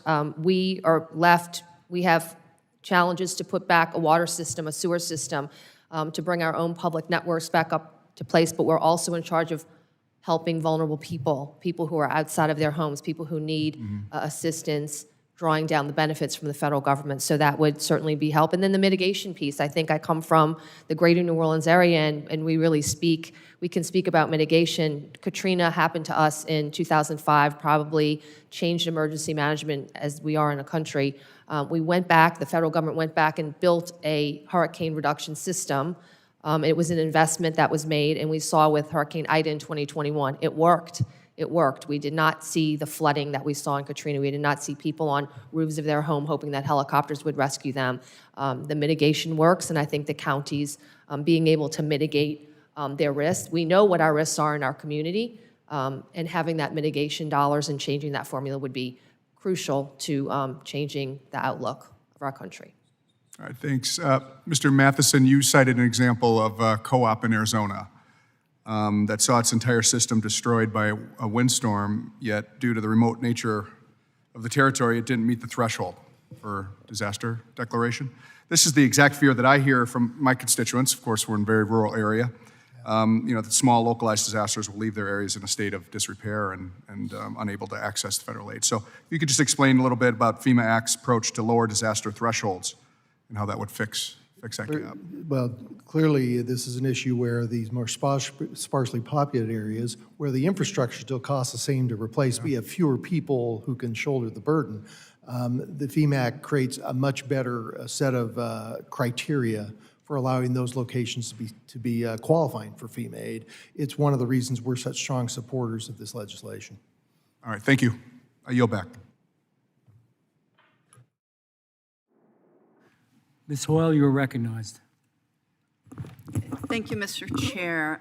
First of all, I want to thank the panelists for being here. This is critically important, and Republicans and Democrats have long recognized that FEMA is too slow, too bureaucratic, and often fails to help communities rebuild stronger. In an effort to prevent fraud, there are administrative rules that are incredibly burdensome for victims of natural disasters who have lost all ability to provide documentation, who have lost their homes. I know for us in the 2020 fires, we had a lot of our manufactured home parks where our farm workers and low-income seniors lived that were just destroyed, and they had no ability to have, to build back. We are still in Oregon waiting on $371,000 from a 2016 disaster and millions of dollars from our 2020 fires, where we lost over 1.2 million acres. In 2024, we had 1.9 million acres burned and roughly a $350 million in response costs. And we expect that this year we'll have a really bad fire season as well. So, you know, before 9/11, FEMA was an independent agency. And that allowed FEMA to focus on disaster response as a cabinet level agency. We now have between 30 and 40% of FEMA employees that are temporary employees, because previously you'd have a natural disaster and maybe 4, 5, 6 months later you'd have another one, so you know you didn't want to have people there permanently. We now have year-round disasters. There's hurricanes, there's floods, there's tornadoes, there's fires, there's ice storms, and I think that under DHS, and Mr. Fugate, you pointed out how when Director Noem was heading up DHS, it had a terrible effect on the morale of employees who, again, couldn't do their job and were concerned about the politicization of FEMA. Disaster response should be nonpartisan, and that's absolutely critical. So Mr. Etzel and I introduced the Power Act in response, you know, for myself to the 2024 ice storms, after hearing firsthand from utilities and my 5 rural electric co-ops that FEMA would pay to rebuild infrastructure as it was, as opposed to how it needed to be. So this is why I am supporting this bill. Mr. Matheson, I would like you to talk about specifically, because I represent so many rural communities where our rural electric co-ops are critical in preventing wildfire and also in the response. What would you like to see from FEMA and for us to do in a bipartisan way to make things easier to prevent and then respond to disasters? Well, first of all, for FEMA, this legislation we're talking about, the Fix FEMA Act, addresses many of these concerns, including what you just mentioned, which is there are opportunities when we can build something back in a better way and not just replace as is. And we've got lots of examples, and we've heard some in this hearing, where because it's restricted, you got to build it exactly as it was. That doesn't make sense going forward in terms of the future risks we have. Outside of this bill that we're talking about for this hearing, the Fix Our Forest Act would be very helpful. It's passed the House. We'd love to see it move through the Senate. But again, for wildfire mitigation, from an electric utility standpoint, the Fix Our Forest Act is a critical opportunity. It passed the House overwhelmingly. We'd love to see that signed into law. Well, we don't deal with that on the Transportation and Infrastructure Committee, but fundamentally, I know that every agency and every office, mine included, is only as strong as the staff that are in that agency. And if we're kneecapping people's ability to actually do their job by putting them out to do immigration enforcement when we actually need them responding to disasters, I think that that is a poor use of our resources. And I will once again say, I will work with anyone, Democrat or Republican, to work to make FEMA an independent cabinet-level agency. Again, Mr. Fugate, I know you don't like quick yes or no questions. Do you think that's a good idea? It's better than what we got. Amen to that, sir. And with that, I yield. Mr. Hurd. Thank you very much, Mr. Chairman. Mr. Fugate, if Congress passes this bill, the FEMA Act of 2025, what objective measures should we expect to see improve in the next 5 years? FEMA gets the money out faster with greater accountability with less overhead and cost. And how will that be measured? You measure it and you get Congressional Budget Office has to score this. Is go, how much does it cost to get $1 of assistance out? How much does it take us $1 to get here to the mayor? You know, in some of the smaller disasters, I Okay, so what should it be? Like how much? You're probably spending a couple of bucks to get $1 out the door. Okay. So I would go, what is it now? What does it go to? I would look at the timelines of FEMA resolving this, getting the money out the door, and can they do it with fewer staff? This is really, I think, where the savings in this bill is reducing the number of staff and the time it takes to get the money in the hands of the local jurisdictions so they can start building, and that will save money. How long would it take for, what should the time frame for measuring this be? Should it be 1 year after enactment, 2 years, 3 years? How long do you think it would take for this to trickle down? I wouldn't give them a week. They already have this authority. They can do this. They just refuse to, both at the local, state, and federal level. You're just making it mandatory. So they already have the mechanisms. We've already done this. This should not take a year to implement. This can be implemented, I think, within weeks. Because once the bill passes, they're giving a time to phase it in. But the idea of doing quick grants based upon estimates was already given to FEMA in the Sandy Recovery Improvement Act. It was optional.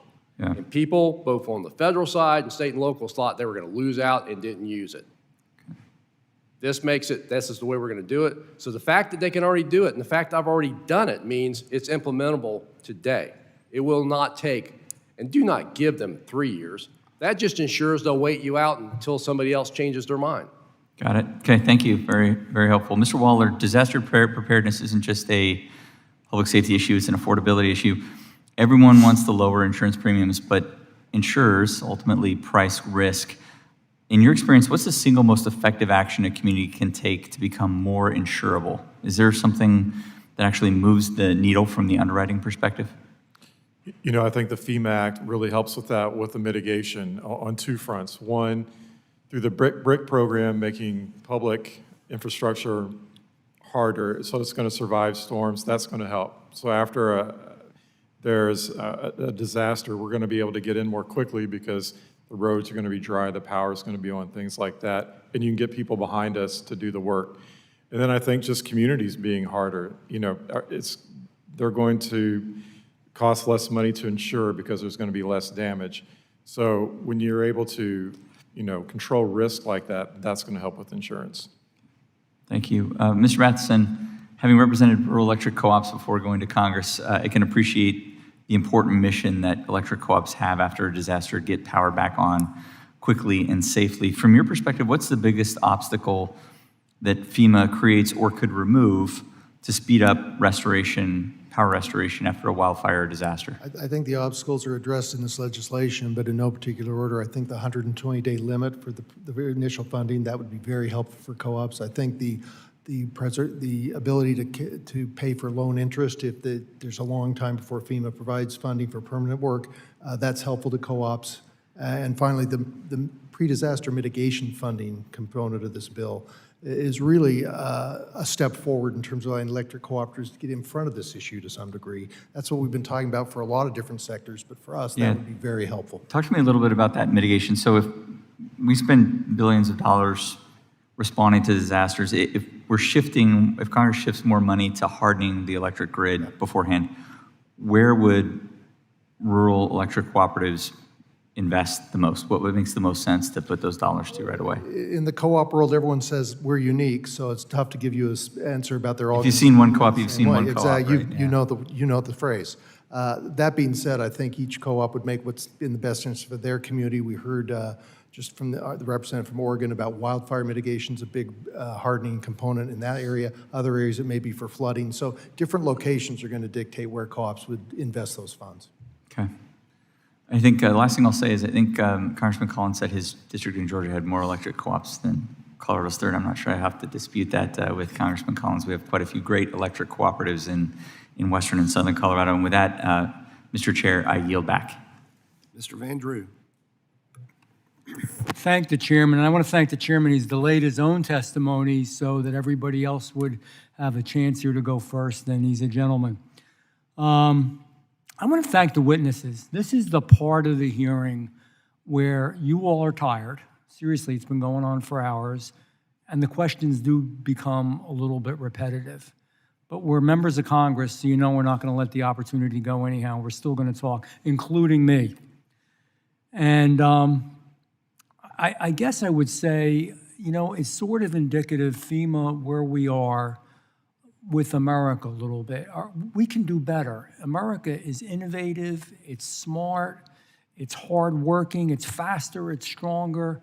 And it's sort of this whole FEMA problem, I think to some degree indicates how we need to do better. And by the way, let me say this. It's something we can fix. You know, healthcare is a huge issue in our country as well. It's really complicated. I'm a dentist. I've been involved in some of those conversations and issues. This is something we can fix, and we can fix relatively rapidly. And that's why we want to keep speaking about it over and over again, because it's been awful. And it isn't. And by the way, Mr. Fugate, I want to thank you all for being here. You all are great, because I did watch, even when I wasn't here, I'm jockeying 2 committees today. Your testimony is candid, honest, and sincere, all of you. But I just want to point you out. It was not political. It was focused. And thank you for your testimony. But to all of you, it's not about the amount of money.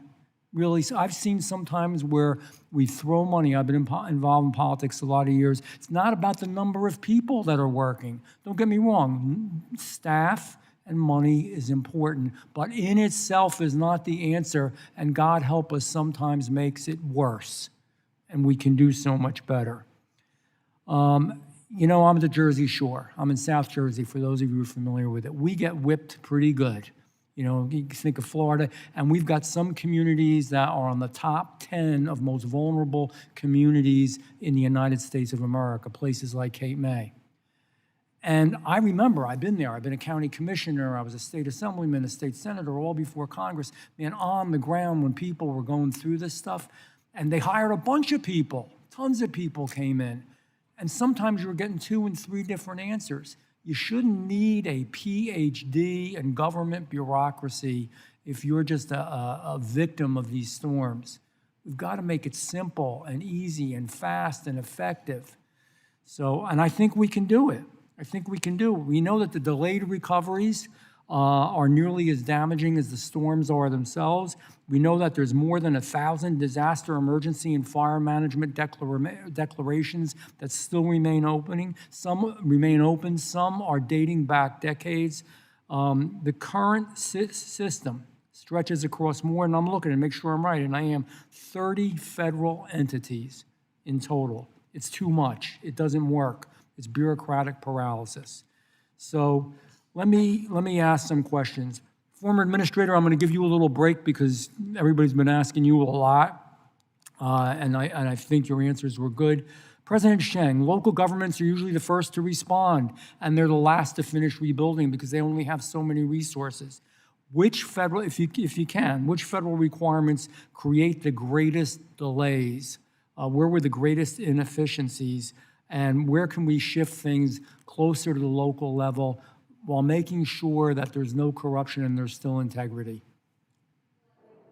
What was largely discussed is the public assistance program. I mean, that's what we're familiar with, that funds the local assets that we own, and that's what we're largely talking about in terms of the reimbursement for counties.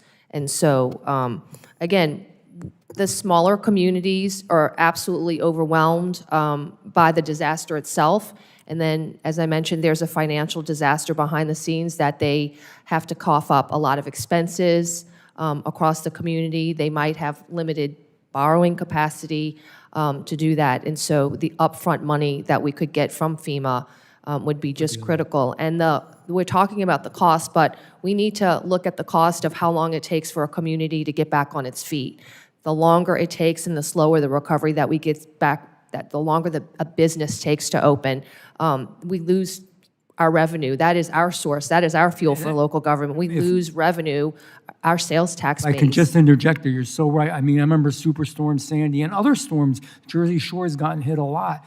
Businesses just never came back, some of them. They got killed. Yes. And we could have done better. So I thank you. Yes. Thank you for your answer. I know it. Real quickly, Mr., I don't want to say your name right, Chadovitz. Did pretty good? Okay. Besides the incredible reforms that are in this bill, and damn it, we should do this thing if we really want to make a difference. We don't talk about it enough almost in America. We get so tied up in the political stuff. But anyhow, anything else besides what's in the bill do you think could really be helpful? Well, we've talked a lot about the incentives and the sliding scale and how that's going to help states.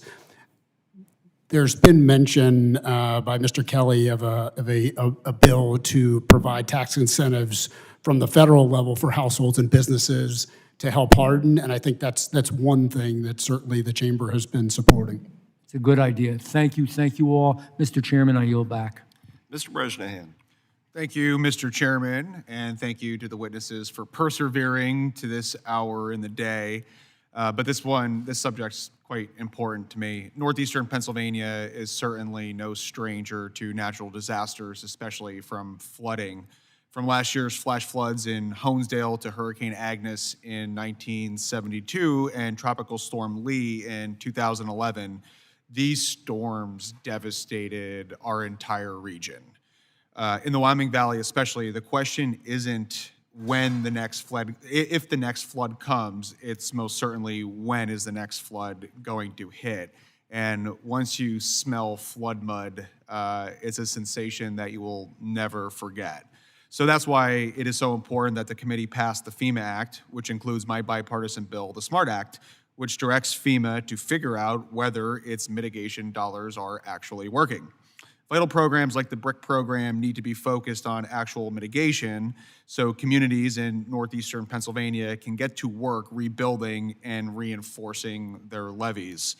I don't remember 1972 Hurricane Agnes, but I certainly remember the photographs of the devastation. And in 2011, we saw something similar, and it was truly devastating, where entire communities, property tax bases were completely eroded.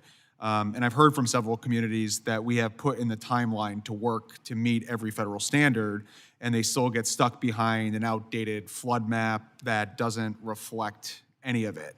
So my first question, Mr. Waller, does completed mitigation work undertaken by communities, does that traditionally translate into lower NFIP premiums for homeowners in that area? And if so, how long does that process normally take to see the actual rebates or the savings? I don't know the actual time that there usually is between seeing the mitigation and the change in premiums.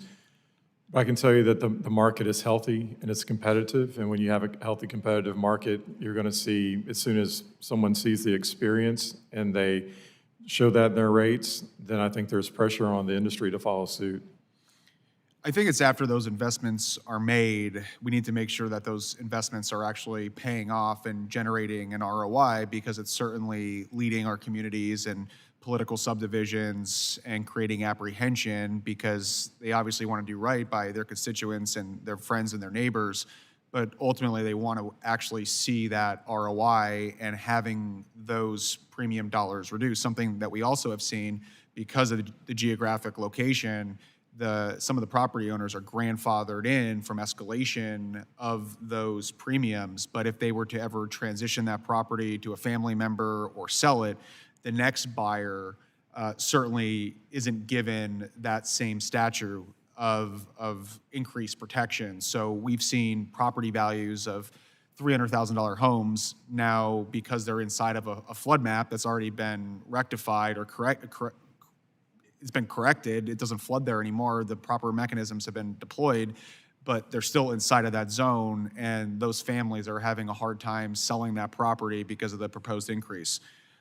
So I'm going to ask Administrator Fugate, if we want FEMA to be more proactive than reactive, would treating flood map reassessments with the same urgency incentivize communities to make these investments in the first place? And I think all of these questions tie together, because we want to get to the root cause of allowing the communities to make the necessary investments, but how do we incentivize these communities to be proactive instead of reactive? Just fixing the flood zones isn't the answer. And here's a problem. Just because I'm not in a zone A where I have to do mandatory purchase, it doesn't mean I won't flood. And too often the people drop flood insurance and become an uninsured loss. Flooding is growing faster than any other hazard, including wildfires. It's more costly than any other hazard, including wildfires. And it's occurring in areas that are not in the high hazard risk area. Those maps are insurance maps. They're not flood prediction maps. But I do agree that if a community can go in there and do the mitigation and move that out of a flood zone, It isn't an indication they don't need to buy flood insurance, but it does reduce the cost. And that should happen relatively quick. However, remember, flood maps have to be processed, passed, and adopted by ordinance by that jurisdiction. And there's often disagreements on how much should come in or come out, and I've been on the other end of that. But yes, if we are able to do mitigation, we can take people out of the high-risk area, not negate they need flood insurance, but lower that cost and reflect that in the maps, which are adopted by ordinance and then are enforced by ordinance. Yes, we should be able to move that faster.